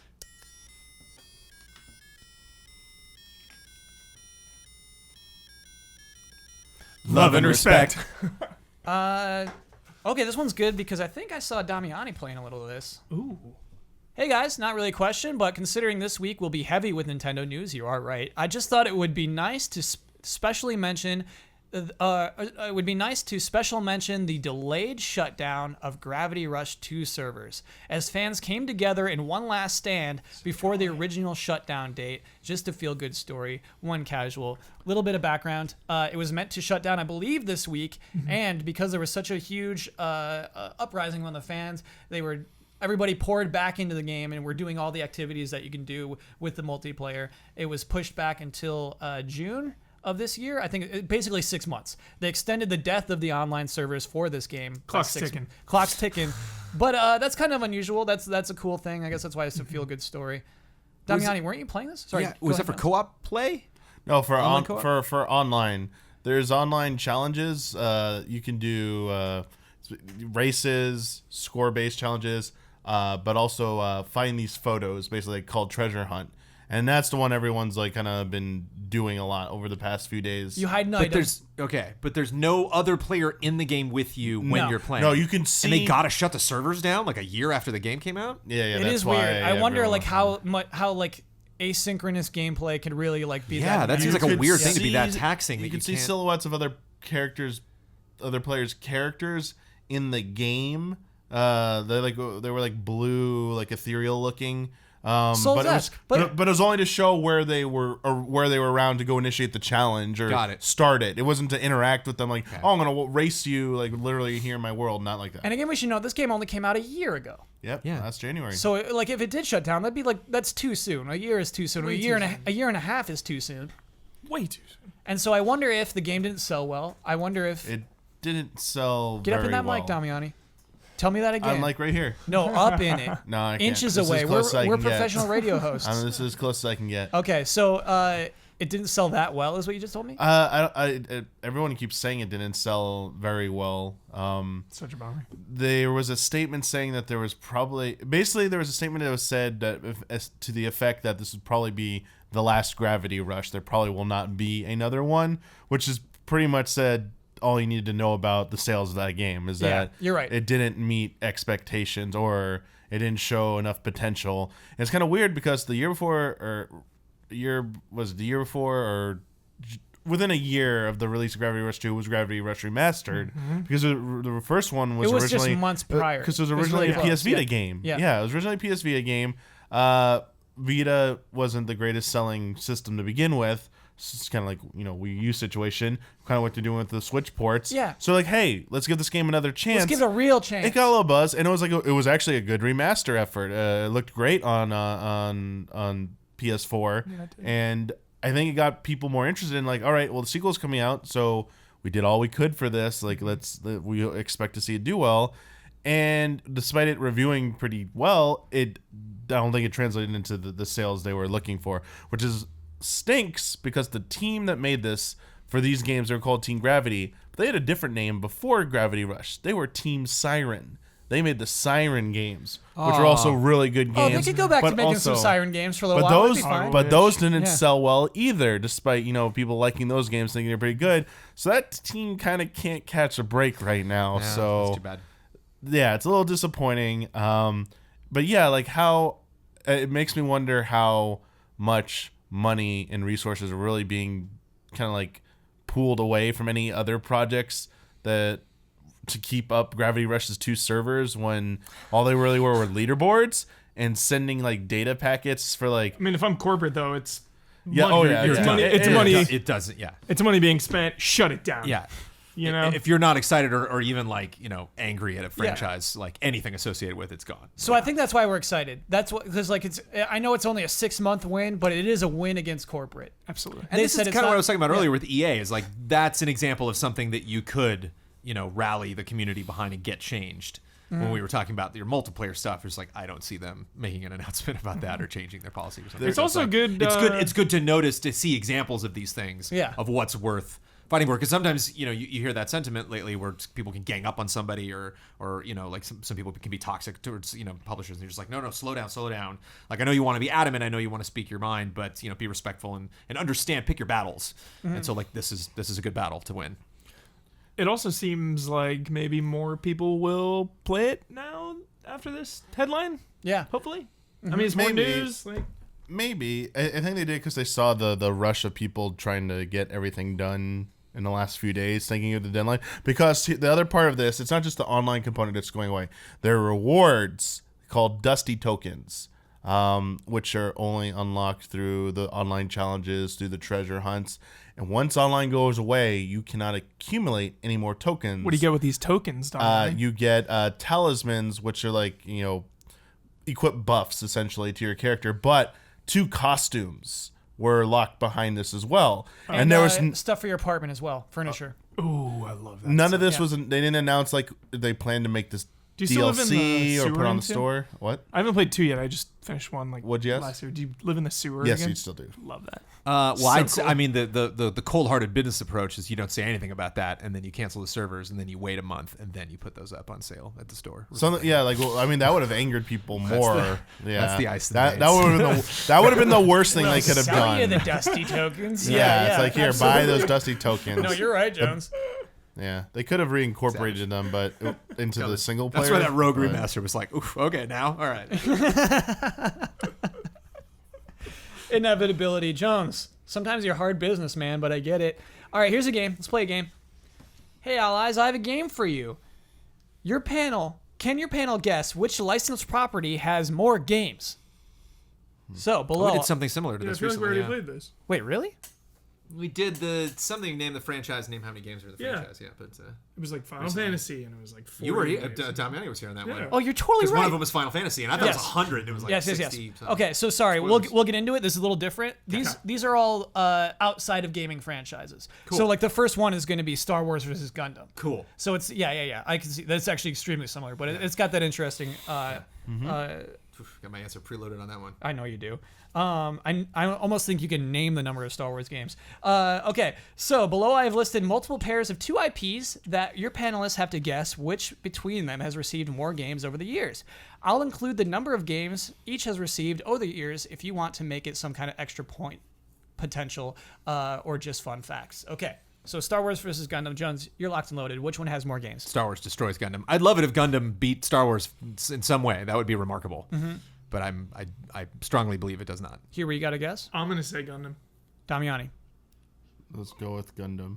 Gundam wins with 252 games. 252 Yes, versus Star video Wars games 186. So in we're a ta- solitary franchise. There was a long period where there were no Star Wars games. I feel like. 52. When did they start making Gundam games? Jones, like Gundam's from the 70s, man. Okay, I It's didn't not know a that. solitary franchise. There's Gundam's all over the place, dude. Huge. And But I have to assume video games specifically. Video games. So many yes. Japanese only games. Yeah, yeah. probably. And going Oh, forward, that's it. I think you have to consider there's international. like- yeah, Oh, man. 75% of that franchise yeah. is only released in Japan, I'd imagine. Yeah. yeah. Good stuff. Wow. Love it. Great. I love being wrong. I love being shut out. What do you think? How many Star Wars games are there? There was over 100. Oh, I think said it I was just like said 100, 186. Yeah. Probably 110, 115. Wow. So it is 186 on this list, but yeah. Oh, it says 186 on. Okay, cool. Yeah. Dungeons and Dragons versus Dragon Ball. Video games? Yeah.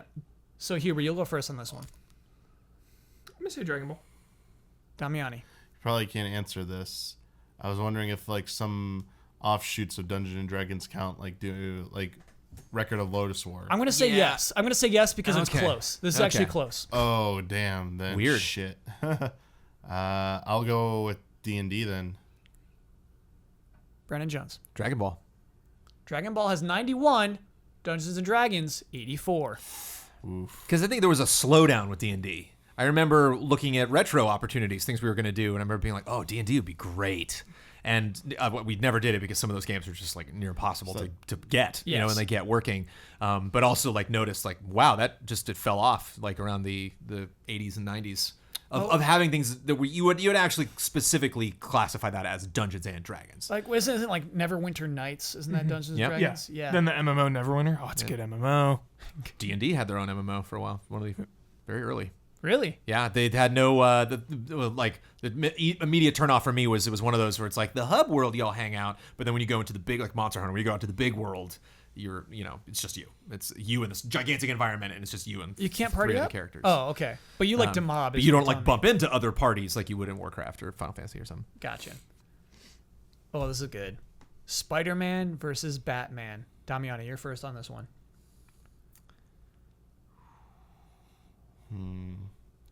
Batman. Jones. Gotta vote Batman, Huber. Spider-Man. even though I think it's right or wrong, but Spider-Man got a glut of games. Spider-Man. Batman has 60 games. Oh no. Spider-Man, 56. Oh, Batman that's right. wins. Yeah. I I should feel good about that, but like I do. It's close. That one was close, right? But like, man, on the Super Nintendo Genesis era, it was just like Spider-Man. Yeah, all those Like, brawlers, you mean? and I remember Yeah. it was like Return of the Joker and Yeah. anime. It just Batman Returns for Super Nintendo was great, but like there was not a lot of great Batman games in Spider-Man, and certainly in the 360 gen, the PS3 360 gen, Spider-Man destroyed Batman. We had like the 4 Arkham games. And Spider-Man had like 6 or 7 like crazy like open Shattered world Mansion? like Oh, Hype. yeah. friend or versus foe. Yeah. Web of Shadows. Dude, I loved a lot of those games. Every year, Swimming in Activision was sevens. like, Spider-Man's back. Those We can were do Spider-Man. fun. Love them. Lord of the Rings versus Harry Potter. Jones, you're first again. Harry Potter. Huber. Dude, there's not a lot of Harry Potter games. I'm going Lord of the Rings. Michael Damiani. Oh, Lord of the Rings game. Not a lot of Lord of the Yeah, this is going to be a low number. Lotro probably beats it. No, I'm an idiot. This is going to be low. Loader probably beats it. Go Damiani. There's only like 20 Lord Harry of the Potter Rings. games, I feel like. Yeah. Lord of the Rings has 43. Yeah. Harry Potter has 37. Lord of the Close though, Rings- my That was goodness. really close. Yeah, dude. that's the fun part of this game is they're all pretty close. When I thought of Battle for Middle Earth, it was like, no, yeah, they probably would win that, edge that out. But boy, seven books, 37 separate video games. Woo! More to come, right, Huber? Harry Potter? Yeah. I hope Well, so. technically more than books if you count the other little books. But. all the Fantastic Like Beasts stuff. 2 days ago, there was online. You go online. There's all these things that click. It's like they got me. One of them was here is every Harry Potter game and where to play it. Nice. Oh, geez. All 37 of them. And it was Clicked it. I got Chamber of Secrets on PS1 burning a hole in my backlog, dude. I found it at a used game store, and I'm like, I gotta play this. I want to play like the Deathly Hallows ones and Half-Blood Yeah. Prince. Yeah. The Lego, both of those are Lego. excellent. the Gears of Potter ones. No Gears of Potter. Gears of Potter Gears ones of are so Potter. bad. Mickey Mouse versus Looney Tunes. Oh my gosh. Oh, that's really hard. One man versus all of the Looney Tunes. Dude, Tiny Toon Adventure is one of my favorite Genesis games. It's not a Looney Tune. Well, are Tiny Toons Looney Tunes? Good Yeah. question. It's gotta count. Oh yeah. Yeah, because Bugs even Yeah, shows yeah, up. yeah. You know, there's the I tunes. need to teach you. You know, it makes up your tunes. Looney Tunes first. Bugs Bunny. Looney Tunes. You There are some really memorable Offered to go Mickey first on games that I think of. Oh, sorry. Mickey No, that's right. Mania, Huber, baby. you go now. Star Wars, Batman, and Disney. Shoot. Gotta weigh in. This is a hard one. I'm gonna go with Mickey. I'm gonna go Mickey. Michael Damiani. Looney Tunes, right? Damn not, it. not Tiny Toons. Looney Tunes. Okay, Though sorry. we've decided Tiny Tiny Toons Toons is a count part of as No, Looney no, Tunes. that's good. I thought it was Tiny Toons versus Mickey. I was Okay. like, oh crap. There's that Roadrunner Super Nintendo games. Oh yeah, there's a ton of like the NES and SNES era and Genesis eras have a ton. Space Jam count? Ton of Looney Tune games. Space Jam counts. But I feel like some of the more recent stuff, like Epic Mickey and all that, they might have caught up. I'll go for Mickey. Looney Tunes 74, Mickey 62. Yeah. Going against good old Mickey with the win. So here's the crazy thing: we tied it up there. Y'all have 3 points. Each of you has 3 points. Nice. Coming into this final round, Nice. Triple threat. and Unfortunately, the final round is the meme round. Shit. Shrek versus Garfield. Who has more games? Huber, you go first on this one. Shrek versus Garfield. Can you believe we're like asked to do this? No, this is great. Yes, I love this game. This Yeah. is What a troll. great examples too. Some of these games kind of have like 20 questions. You know what Looney so Tunes I'm gonna game I actually liked a say- lot? This was a good amount. Maybe it's just the green, but when I think of Shrek, I think of Xbox 360. I just think of this like handful of like Shrek's Party Blast and like Shrek's Footloose or something. I'm going Shrek's Shrek. Footloose is very good. I'm going Shrek. Okay, Michael Damiani, Shrek. Brandon Jones. Shrek. Oh, unfortunately, although I love Garfield. Here's the thing, bait. Jones. We took the bait. Here's Damn the thing. it. This is a game. I want people to play a game. Yeah. If two people say Shrek, you got a chance to win. Price is right. It. You We also got A a price chance is to right. lose. Garfield. It's Garfield. knew Garfield it. has 50 games. We took Shrek the has bait. a mere 37. A mirror. Garfield's huge. He's been around for I ages. thought about that, but I couldn't think of a Yeah. damn Garfield game. I Like didn't not think one. either. Yeah, I So can't I'm even like, think of one. if I can't think of one, True. Yeah. I and I'm hear sure ya. they exist. There's you know, a- it's there's like a I'm sure the Garfield NES cart and the SNES Yeah. both have one. You Yeah. know, just something in there. But like, you know, I it'd be great to. loved I'm sure that Garfield the growing Simpsons up. would be a fun video game franchise to rival against something. Oh yeah, I bet so too. Simpsons versus X-Men or something. I X-Men bet. probably wouldn't, I but, bet like, Garfield slayed on the Game Boy Color. Yeah. I bet there's a lot of Garfield Yeah. games on Game Boy Color. Yep. Yeah. But yeah, Shrek did get a lot of party games and weird stuff. So I just thought, wow. Shrek's Footloose, dude. But they were close too. I like that they were. The margin was like 10 games or so. With Yes. a lot Oh of yeah, these, that was so. that was well designed. I hope you guys have a great week and thanks for what you do. Love and respect, Zachary. Which one do you guys like more, Simpsons Hit and Run or The Simpsons? Simpsons Hit and Run is the best Simpsons video game. You like it In more my than opinion, the PS3 360 I've Simpsons? always wondered about that game. The 'Cause one I- EA made, right? Yeah, Brad and I played through that. It's co-op. It's phenomenal. It's co-op? That game is incredible. Oh, now I'm curious Have you about played it, it, Jones? Or just you played the Hit and Run only? You haven't played the other one? Yeah, I don't think I played that other one. Okay, they're both. Was that based on the movie or? It was at just the time of the movie, but yeah, no. and it was just called The Simpsons. It's like open world, And, beautiful like, game. Making Weird. fun of certain Third-person- genres of games, third person right? like Yeah. brawler. Yeah, dude, hidden gem. All right. I'll pick it up next time I see it at a game store. Great game. I'll keep like Yeah. there's a certain list of games that are like in my like I look for them first. Yeah. And then I always pick up randos. But like I'll put that into my Good. like I'm Pick it up. looking for this one. Because I want to know if it still holds up, Yeah. and I want to know because I got through that one, but I never got through all of Hit and Run. I played Hit and Run, but I'd like to know, retrospectively, which one, which is the go-to. Yeah. Hit and Run, what a good idea. Yeah. GTA in Springfield. Yeah. Make that again. Hit and Run was the I original know. stick of truth for me. Hit and Run was the first, and not because it like looked like The Simpsons. Yeah. But I would quote something and be like, "What episode is that from?" Oh, that's from Hit and Run. Like, wow. Like, and I don't know if that was from a Simpsons episode that I missed, but I heard it in Hit and Run, and then would like it just became part of the Simpsons mythos. Nice. Solid game. Funny, Hype. good writing. The Simpsons mythos. Oh. It's big. Long. What? The game's long? No, I So mean, the mythos. The That's a Simpsons, deep yeah. wiki, baby. A Oh. lot of lore. A lot of Simpsons lore. And somebody's keeping track. Here's a really short one, actually. Are you doing anything special for the podcast episode 100? Love and respect, Matt. I was not planning on it. I'm open to suggestions. What episode is this? We're in 93 or 94 right now. Like, do you have any of the panels? Do you have any like? Here's the thing. Not one solitary idea. Invisible Walls used to go nuts for episodes 100 Yeah. and like 200 too. They had the rap song. Yeah. But like they would also like they would like premiere new shows and stuff like that. Episode 100 would be a huge deal on Invisible Walls.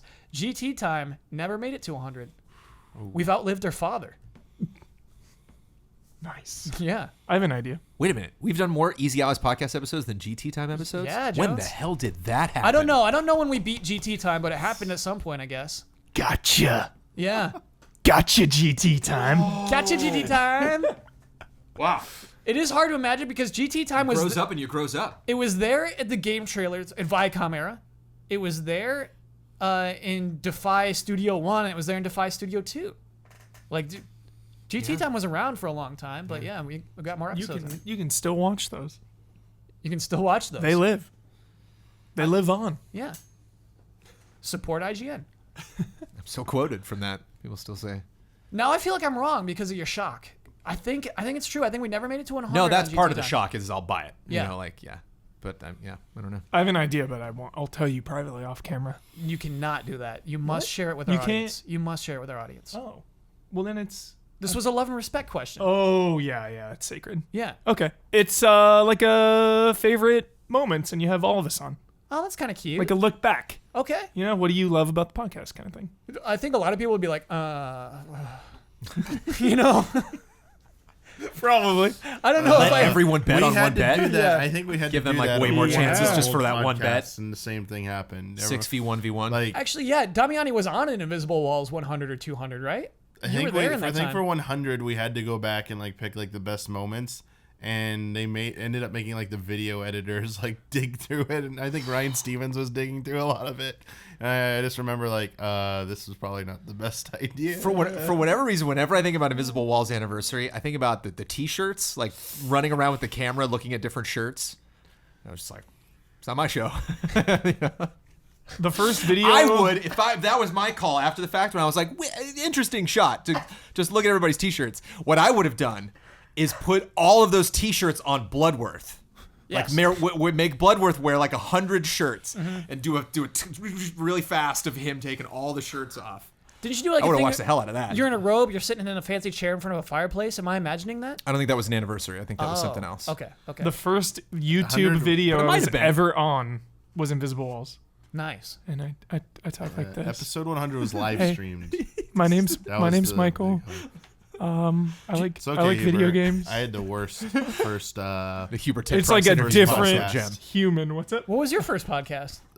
one of the earliest episodes of Invisible Walls, and we shot it in one of the conference rooms in the main Viacom building back over where it originally was before it moved, and we were in the motel next to it. So we were on that floor originally, so we had to go to like a different floor, like the floor above us or something, go to a conference room that was weird, and we recorded it in there. And it was kind of intimidating because it was people could see through the windows and stuff. Oh, It was I'd be like, so yeah. uncomfortable. So we're like, you couldn't hear anyone else, but like you could hear us. And I'm pretty sure like I made just a very obvious remark, like Captain Obvious type thing, and Ryan Stevens like just made like a kind of like joke remark about that, like kind of like, good one. I was like, oh shit. And then you just hate yourself for I was a like, week? yeah, I'm never gonna be on this again, am I? Yeah. Like, bye. Do you remember reading the comments the first time you were on those podcasts? We didn't have. Did we have the comment system in place with those? I yet? think we Yeah, did. dude. Yeah. Yeah, Game Trailers had tons of comments.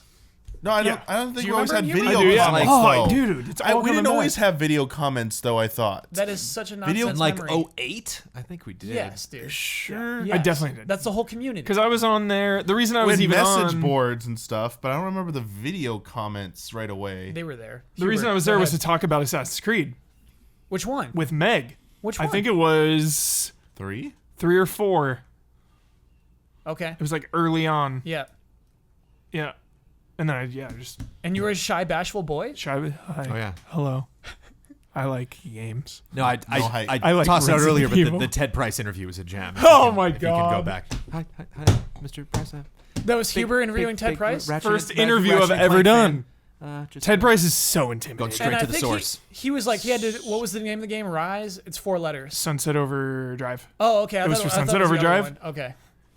And it was like a busy day at Insomniac. Like in between each interview, there was like 3 minutes of downtime. He would go back to his office to like do some stuff, come back out. Mid-interview? Mid-interview, like, yeah, okay, interview here. All right, we're done. Okay. Then he would go and like do some stuff in his office and then come back. It was a very high stress, high intensity. If you could interview Ted Price today, Yeah. what would you do differently? I'd be more like chill. I'd be less nervous. Uh-huh. We get the camera up a little closer. I remember it was like Yeah. full body. Yeah, I'd get the camera closer. I would have like a list of questions. I would have some more funny questions. I asked him something, and it came off like I didn't know anything about his games, and he got super offended in Oh. the interview. It was bad. Because I was Like, asking, win Spyro. Was it No. like that? what was the question? We'll find it. It was like, "What's It'll your be in corrections. Yeah, I know I asked him what his favorite weapon was, and he said the bouncer, I think, from Ratchet, which is cool. But there is a question. I'll do the research. Next time I'm on the podcast. All right. Fuse is what I was trying to think of, by the way. I interviewed Ted Price for that. Well, how'd that go? That was fine because at that point we had like our standard, standardized interview question format. So basically it's like, hey, tell us a little bit about the game Fuse. And then they'd be like, oh yeah, Fuse is like this like 4-person co-op shooter. So thing. everybody was going through their routine. Yeah, and then you'd be like, oh, cool. So like, tell us about some of the cool weapons that people are like. Oh, yeah, like yeah. the old school. Like we had basically, let's not beat around the bush. If you weren't interested in a game that you're going to cover, there was like 5 or 6 questions you could just ask, and you did your job. And I was like, all right, we got all this cool information, cut it, put it out there and stuff. And I was like, all right. I love the direction this is taken. I don't mind at all. It's interesting to think about what worked as a video back then. People would watch a video where developers are just talking like, and we have this weapon, and we have this weapon, and we have this enemy, and we have this enemy, and like that would get 500,000 views. It's like, yes, oh, look at all these weapons and enemies. It's like that just won't work anymore. So we had it was the gameplay. Because interviewers always cut with the gameplay. They give us the B-roll. That was the most crucial thing. Is like, hey, it's cool that we have the guy that you shot the interview with. You can't just show this B-roll. You gotta put it under some interview. People don't want to. And then people will be like, oh wow, look at the game. Like it's the first gameplay footage I'm seeing of this. This is so cool. Yeah. Yeah. And I wonder, I just like, you would die just posting videos like that today. You would go out there and die if that was your content. It's stuff that the companies themselves make now. We don't do videos like that. Yeah, we can still do interviews. Like No Clip is a exactly. example. I was just saying to Daniel Dwyer. It's not at all that. It's not that surface area. But the old type, that's what it evolved we used to, into. Yeah. What we used to produce is what publishers themselves just do on their own now. Right. Yeah. There's that too. Yeah, behind the scenes. Like developer videos. diaries. That's what they became. That stuff goes out and dies, though. I don't think developer diaries do that well anymore. No, they don't. Do those Hellblade developer diaries. Everyone should watch them. Yeah. 10 out of 10. We talked about Blu-ray bonus content on I think it actually was Frame Trap. Yeah. Like what we would want on video games. Yeah. The Hellblade documentary rules. 10 out of 10. That's what I want for every game. It was just right there, right? And God of War. After you finish the game. Yeah. God of War. Do you think the new God of War will have one? 100%. Okay. Just because so many have had. That is true. Yeah, It's part of their those are pretty legacy. fun. Yeah. Yeah. They're so I hope good. so. Yeah. I love that. I love that big time. All right, cool. And that's like, for this one especially because they're rebooting it all, it's fascinating. Like, I want to see that so much. You know what? Let's do one more. It's more. early. It's early on in the day. We're doing one more. Hells yeah, allies. I was just wondering what past experience the panel has with importing games. When I was in high school, a friend of mine was able to get imported games from Japan and China from his uncle, and this was the first time I saw it and played DDR and a ton of other random games I've never heard or seen before. EGM would also have their last couple of pages dedicated to ads showing popular titles you could import, like DBZ fighting games and JRPGs that weren't available in the States. Did the panel ever seek these out, or were they just too weird and mysterious that they fell into the large void of games that never got to experience when you were younger? With much love and respect, Mark Paris. I have 2 encounters with imported games. This is cool, because I was curious if you ever did. One of them, in like 4th grade, my friend TN had an import Dragon Ball Z fighting game on PS1. Which one, Final Bout? Yes, Final Bout. Yes, Like, dude. Final Bout. The power of that box art. Love that game. Yeah. That game was so much fun. Okay. We used to go over to his house all the time, play Final Bout. It was when like Dragon Ball Z was on Toonami and all that. And so most of the characters in Final Bout, you're like, I haven't even seen this thing Yeah. before. Yeah. Crazy game. Yeah. And then I personally have only imported one game myself, and that's Shenmue 2. Because Shenmue 2 came out only on Dreamcast in Europe and Japan. It never made it to America on Dreamcast. Only Xbox. So tell me in about America. the process. How did you learn about it? So I probably a gaming magazine. I was big on gaming magazines my whole Yeah. life growing up. And then I ordered it off of eBay. Wait, when did you learn you weren't going to get it in the U.S.? I don't remember that minor detail, but Sure. I just remember getting it on eBay, and it came with a boot disc. I still have that disc somewhere. I still have my import Shenmue 2, but the boot disc was like just a sketchy disc that you had to put it in. It had this like red Dreamcast circle on it. You would put the boot disc in first, it would load up, and then you would put the Shenmue 2 disc. Was it expensive to buy that on eBay? I think I spent like $80 or something when I was a kid. Yeah, which is a lot. Which was a lot back then. And then... Do you remember the stress of like auctions? eBay auctions were so stressful. So stressful. Just this whole process was so stressful. Yes. And then it was great because it only had the Japanese or Chinese audio, but it had English subtitles, so it worked. It was fine. But the biggest bummer was that I couldn't carry over my save from Shenmue 1 Because it was a US save. because it was a US save. Dang. And from Shenmue 1 to 2 you can carry over all the capsule toys you got from the machines And even money. and the money, Yeah. all that stuff, and I couldn't, so that was a bummer, but got to play Shenmue 2. Shenmue Remaster. It will carry over. Exactly. You'll finally Oh, get that on finally. Exactly. Redemption. Brandon Jones, you ever import a game? Not a one. How come? Ever. Just never had plenty of games to play.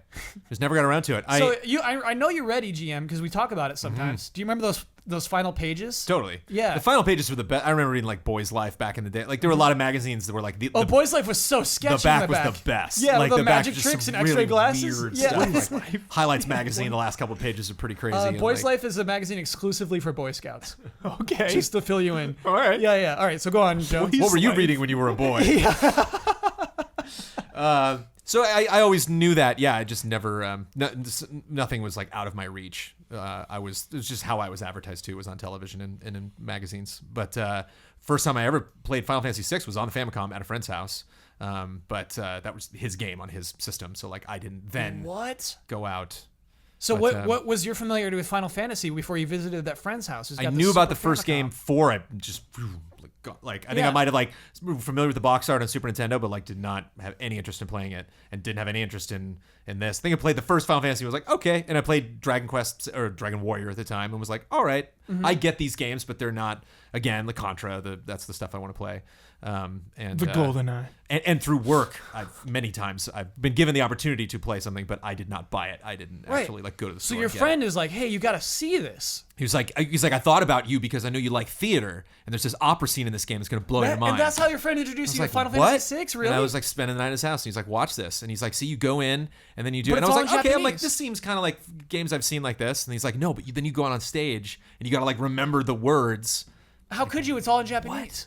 Well, I did. He just, Did he he know how to told read? me what to do. Yeah, he told me the options and stuff. And So your friend's just so like, this here's really- what this character's saying to you right now, and that's what they're saying. And This is so cool, Jones. Yeah. What a night. And was so like, then when Final Fantasy 3 came out, you're like, Yeah. I got to buy that. oh yeah, And now it's still your favorite. yeah.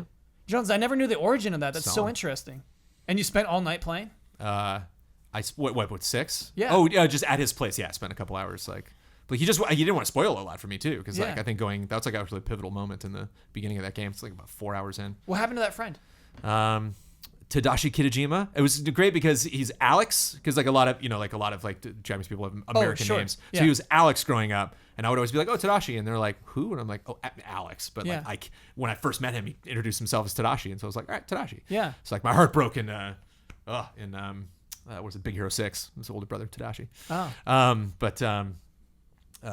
Yeah, still a good friend. Hard-nosed businessman. He's always working for like another company every time I meet him, and Cool. I'm never like even remotely close to like the stuff he's doing. Yeah. And I was like, oh, I wish I could get Alex involved in that somehow, or but I'd love for him to come back and talk about some of the crazy stuff, like just games we used to play and That's stuff so he introduced cool. me to. That's so cool.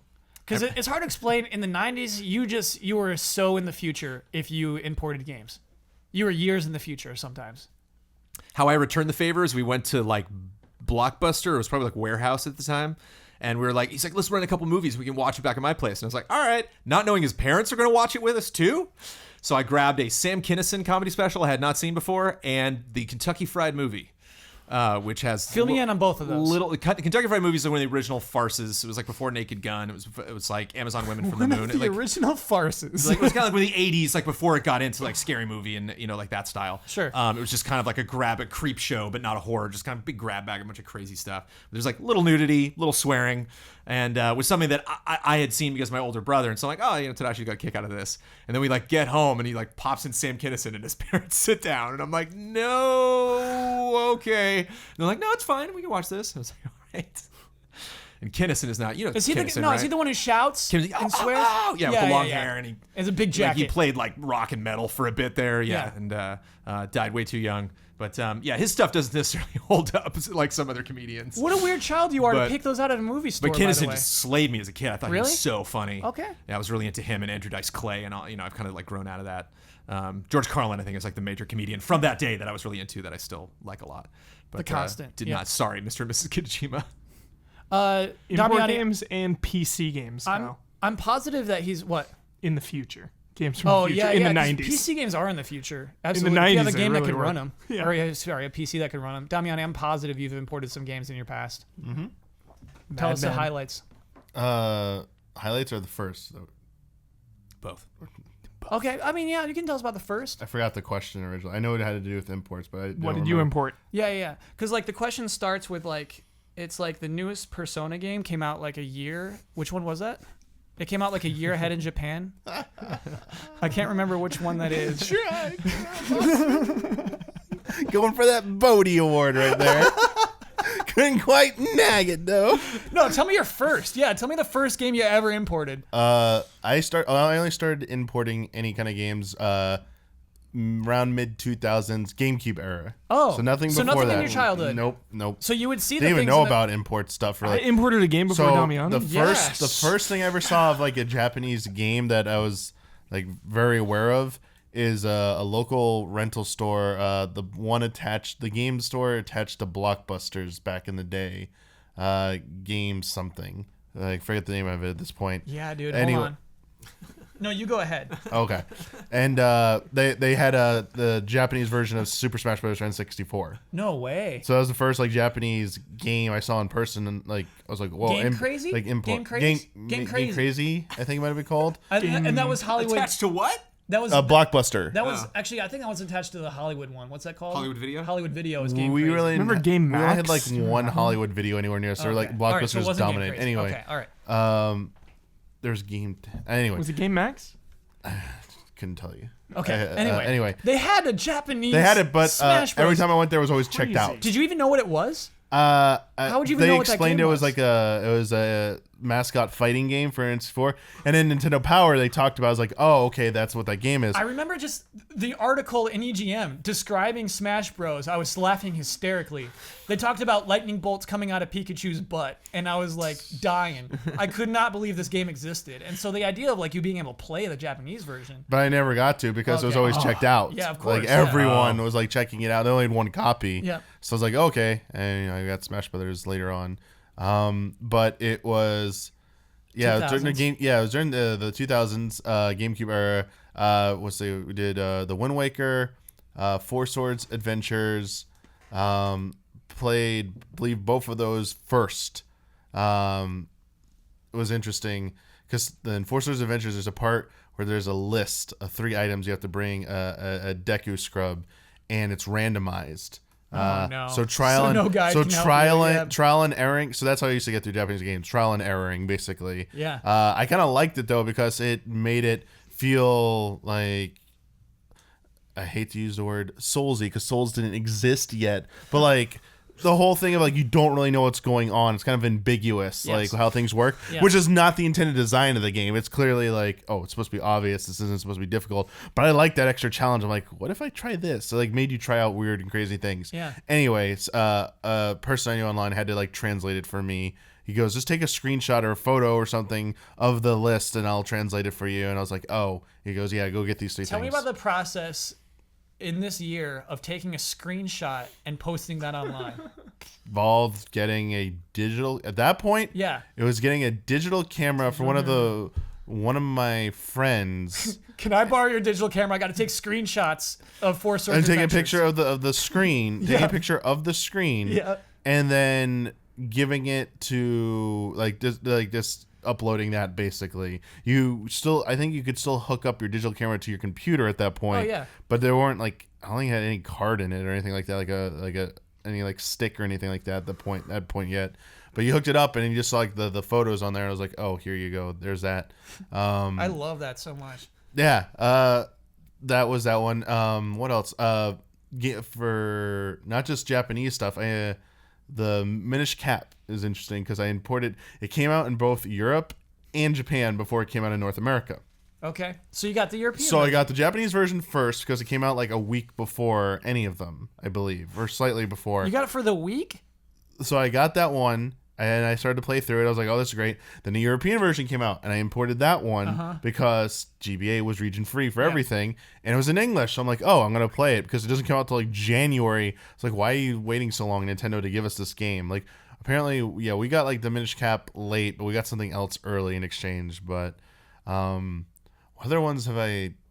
I'm trying to think of like a non-Zelda game that I have imported. Like That's the challenge. Yeah, that's the challenge. I Non-Zelda. definitely have done it. Tales. So here's a good one. All right. Because I guess it's not really. I think. Okay, we went to Tokyo Game Show in 2009. That week, Tales of Vesperia for PS3 came out. It's still Japan only, Yep. exclusive to Japan. 360. It has the extra, Oh, has the right, I extra forgot about that. has extra content, all that. Yep. Bought it in Japan, brought it back, played through the entirety of that game in Japanese. Again, without knowing what you're doing. I'd already beat it on the 360 though, so I knew it. There's only a few parts that are a little different because they had extra content, but beat the PS3 version of Tales of Vesperia completely in Japanese. hype. But I actually bought it in Japan and brought it back. So I was like, Damiani, yeah, dude. like the authentic experience right there, the dream of going to Japan and buying a brand new Japanese RPG, bringing it home and playing it and be like, So hype. Like JRPG towns are my favorite things ever, Damiani. And Tales of Vesperia, the freaking giant tree town with Idrisil. It's like, Idrisil. And it's like this giant tree, and it's just like glowing. Just every time I think of Vesperia, I think of that one image, just like seared into my brain. Wow. Love that game. Cool. Tales. Vesperia. And nowadays, it's like we get demos in Japanese, so we just like get those. And Yeah, I think I downloaded. I forget. I don't really have any import stories as well. I don't have any good ones. Fun question though. I like mining the panel for memories. It's always fun. It is now time for bets though. Fun over. Fun is over. Digimon. This is next week's bet. Digimon Story Cyber Sleuth Hacker's Memory will be released this Friday, January 19th on the PlayStation 4 and Vita. Not dead yet, Huber. How many times will the word Digimon appear on the back of the PlayStation 4 box? Brandon Jones. I hope this is way low, but 5. shit. What do you mean you hope it's way low? That would be ridiculous, you know? Crap. 4. I just totally forgot. I mean, I picked 3, but the problem was I forgot. I was only thinking of the text blurb. I didn't realize. Oh, like, there's a lot of stuff. yeah, copyright Yeah. information. Websites, Damn it. hashtags. And bullet Twitter points, accounts. like there's this many Digimon. Well, at least I got Digimon the is low covered. I got number Damn. 9. I thought it'd be the highest. Okay. Let me lock All that right. Boy, I had a little trouble with it that time. So Little wait, you rusty. made that Little bet? rusty. in. Yeah, You wrote that bet. I wrote that bet. And you played through all of Digimon Story Cyber Sleuth. You don't see any kind of conflict of interest here? I didn't read the back of the box. I know you, man. You always look at back of the box. He doesn't know what this Who looks doesn't like, look at though. the back of a box? Everyone picks up a game, they look at the back of the I box. agree with you. I agree with you. We look at the back of the box. We don't read the back of the box. There's no way I looked at the back of the box and read how many times Digimon is on the back You of that probably box. read Like, at could least a you- couple bullets. Could you like super cozily say how many times God of War will appear on the back of God of War on PlayStation 4? You're right. Like, Fair point. I played every God of War game Yeah, yeah, yeah. religiously. Like, Fair you have point. no idea. They Fair could totally enough. change up their style. It could just be a lonely Digimon right in the middle. Okay. No I don't text. know. Like, I Ooh, feel that'd be like- cool. know, I feel like minimalist a White a Album Nintendo style. box would only mention the thing like 3 or 4 times max. Well, the thing is, like with Digimon, with Pokemon, where it's not just the title of the game, but also the thing that is within the game. Yeah. You know what I mean? It's got multiple uses. Yeah, That's like where it gets Pokemon. kinda It'd be like, how complicated. many Pokemon companies? So that's one. Yeah. You'd have like Oh, the there's all-new, multiple Pokemon all-new companies. Pokemon game, or over 100 whatever Pokemon. That Yeah, would be that's- 2. it's 2 and then more. like, welcome to Pokemon, the whatever region where You you're thought gonna you catch knew Pokemon? Pokemon. You hadn't like seen battles and blah blah blah, and probably another mention of Pokemon. So you're getting like 4 or 5 in that Pokemon one. If it's a non-Pokemon one, you're getting like 3, 4. I'm going to introduce a new segment. It's called the Damiani Kudos Challenge. And to our entire audience, if you can find a game out there with the game's title on the front of the box that is not ever mentioned on the back of the box, Damiani will give you kudos. Okay, sure. If it's not mentioned once on the back of the box, but Perfect. totally is on the front, you'll get some kudos from totally that. gonna be. There's actually probably gonna be a lot of games like We're that. talking Probably a retail only. Retail only. Oh, yeah. Probably a lot. There must be a UPC games barcode. with the really elaborate like subtitles. If they don't have the logo or anything on the back, they might not say like the full title. They just might like. I could see there being Okay. at least 5. Find one. At least 5. Find one for some kudos Like I from can't Damiani. see the back of the box of Enslaved Odyssey to the West sang. It does. It absolutely Enslaved does. Odyssey of the West. It absolutely does. It says it right in the top left, and then it has it again in the text and the legal text on the bottom. Oh, what about Legal those text, awesome got it. boxes that are more artistic? They don't even have any text that's why I on said the retail. back. That's why it's got to have the UPC Not code. collector's edition. Yeah, like yeah, yeah. that, It's yeah. got. Oh no, those, there's some ones that are like you can buy in a store to have like the cool back. Okay. I name one right now. I think PS2. What was that? Saga game. The one that was really terrible, but has beautiful artwork on both sides. Unlimited Saga or something like that. I believe it's called. It's on PS2. Are you giving yourself kudos right now? Yeah, I am. Okay. All right. Take the kudos. Well, you're already saying that. I'll look it up for you. Just to Okay, verify. all right. Kudos. Last week's bet was. Kudos to you, sir. Last week's bet, it took place in an interesting time where we didn't know when that Nintendo Direct was going to happen. Yeah. We were itching. I guess, there's not a lot of drama behind this one, but we'll go through it. The bet was, when will the Nintendo Direct take place eventually? Jones, you bet January 24th at 9 a.m. Ben forgot to write a bet down. He had no answer. He just looked up and he said, I got to be honest, I was not listening to you. It's like, all right. It's the first time in podcast history. It was really great. Blood bet January It's 25th, disqualification. 11 a.m. And I bet January 15th, 9 a.m. Bossman. Yes. You got it? Look at this. You about to give yourself So kudos? there's an Unlimited Saga. Come on, That's the front, and this Okay. is the back. So it says only those brave enough to accept Say the it challenge. into the microphone. Okay, so we read this. It doesn't say it anywhere in the text. So now I got to zoom in down here. Give him that legal text. So it says Saga, but it doesn't say Unlimited Give him Saga. that legal text. And it says legal text. It says copyright 2003 Square Enix, all right reserve. What the hell is this? Your phone's going into power save. To Square Enix and okay, Unlimited Saga are trademarks. Ooh, Unlimited Close. Saga, it's so in got there. it in there. Yeah. Is there any other? This was a good pick. But though. it has a Kitoshi Kawazu presents. So that's part of the title. Yes. So it only says Unlimited Saga in the copyrights. And it is a good looking box art. So look at that. It doesn't have his name in there at all. Like Exclusive Final Fantasy 10-2 preview, dude. So cool. Do you think it's even a demo? The way it says preview, I wonder if they just put a trailer on there.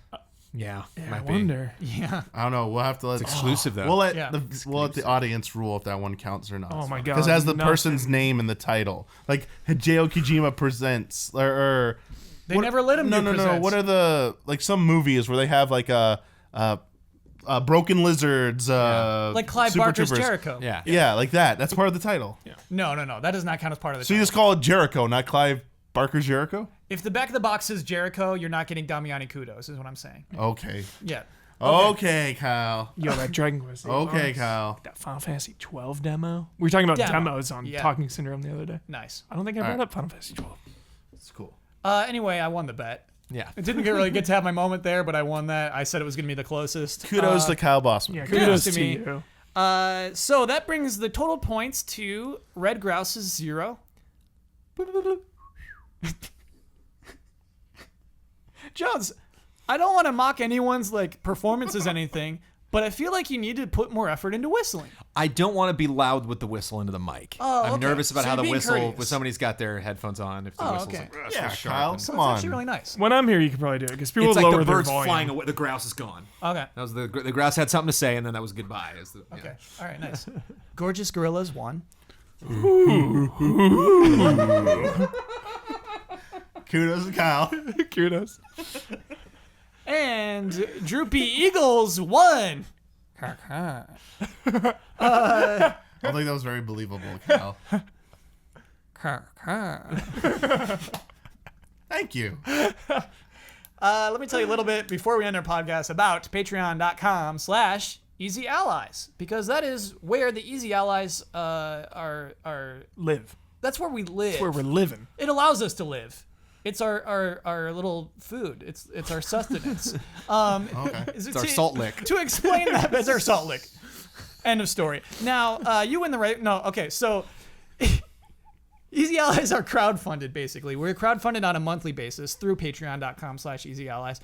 If you're curious about what we do other than this podcast, the reviews that we do, the weird shows that we do, the normal shows that we do, check them all out on patreon.com/easyallies. It's all uploaded there.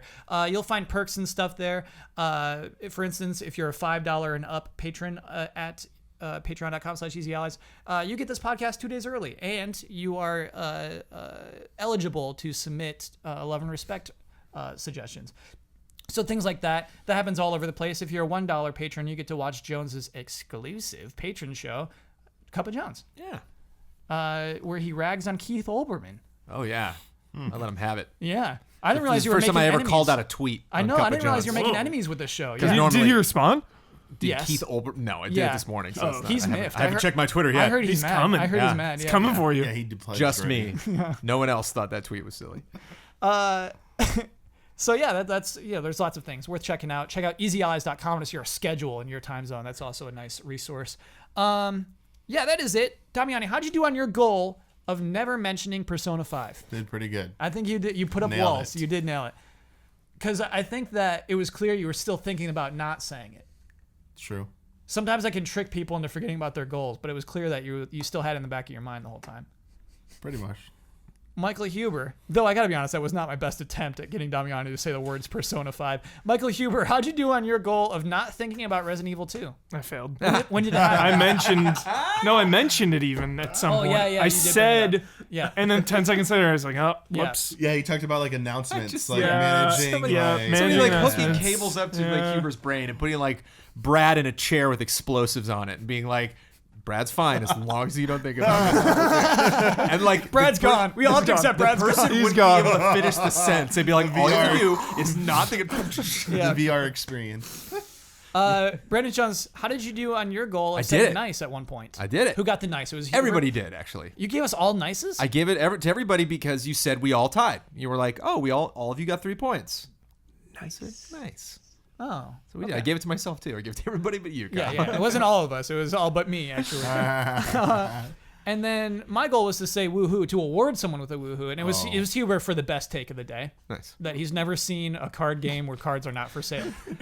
Obviously, we know there are contradictions. Don't even correct it. It's You have just paid. a funny comment. We You like want it. cards, Yeah. you pay up. Yes. Cool. Because I was the winner of the bet this week, I get the rights and responsibility to share my Twitter handle with the world. I get to promote any Easy Allies video I'd like to promote. I get to sign off with my trademark sign off, and I get the final word on anything I've disagreed with, simply want to reiterate, or just pops up in the back of my head in that moment. Kyle, Yeah. we are 5 days away from a potential Resident Evil 2 remake announcement. What is your hype level?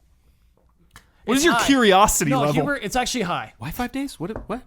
Oh, it's some It anniversary, turns right? 20 Oh, that's right. That's on the true. Okay. 21st, and Yeah. a couple days ago they changed their Twitter Resident Evil picture to red text, like Resident Evil 2. Like the logo. It's coming for Coming. sure. There's like a gap. I Coming. think there's a gap in like... Then some- their Twitter header also was there was a blank space for an unannounced game or like unreleased. Your hype levels though? Yeah. High? It's very high. So, my Twitter handle is @Kyle Bossman. I wrote a tweet just yesterday. Maybe I'll write one again within the next 7 days. My tweet was, "What is your favorite Star Wars bathroom?"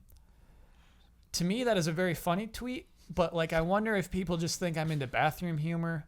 So I'll try better. I'll try to make better tweets over the next 7 days. I miss your tweets. Which tweets do you miss? All of them. You No, had a you good don't. one the other day. It was a bit. But I didn't know it was a bit until I read like 5 comments down. It was about blinking. It was the one Blink? about, Yeah, yes. there it is. You know, I think that was a good tweet. I thought actually. you were Yeah. serious. Yeah.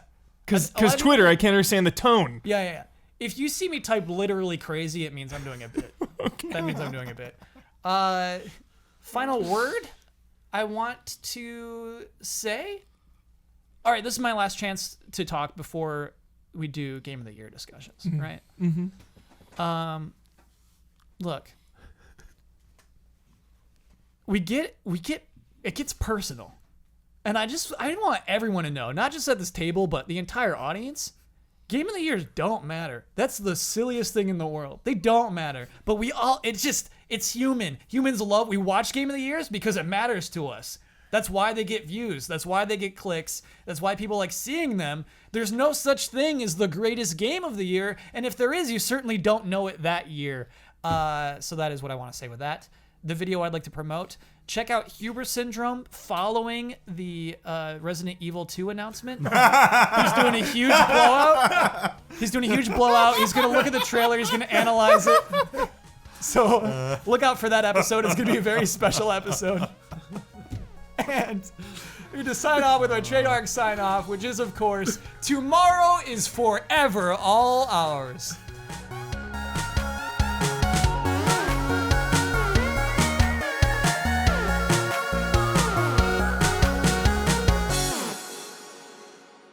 I am enjoying these microtransactions.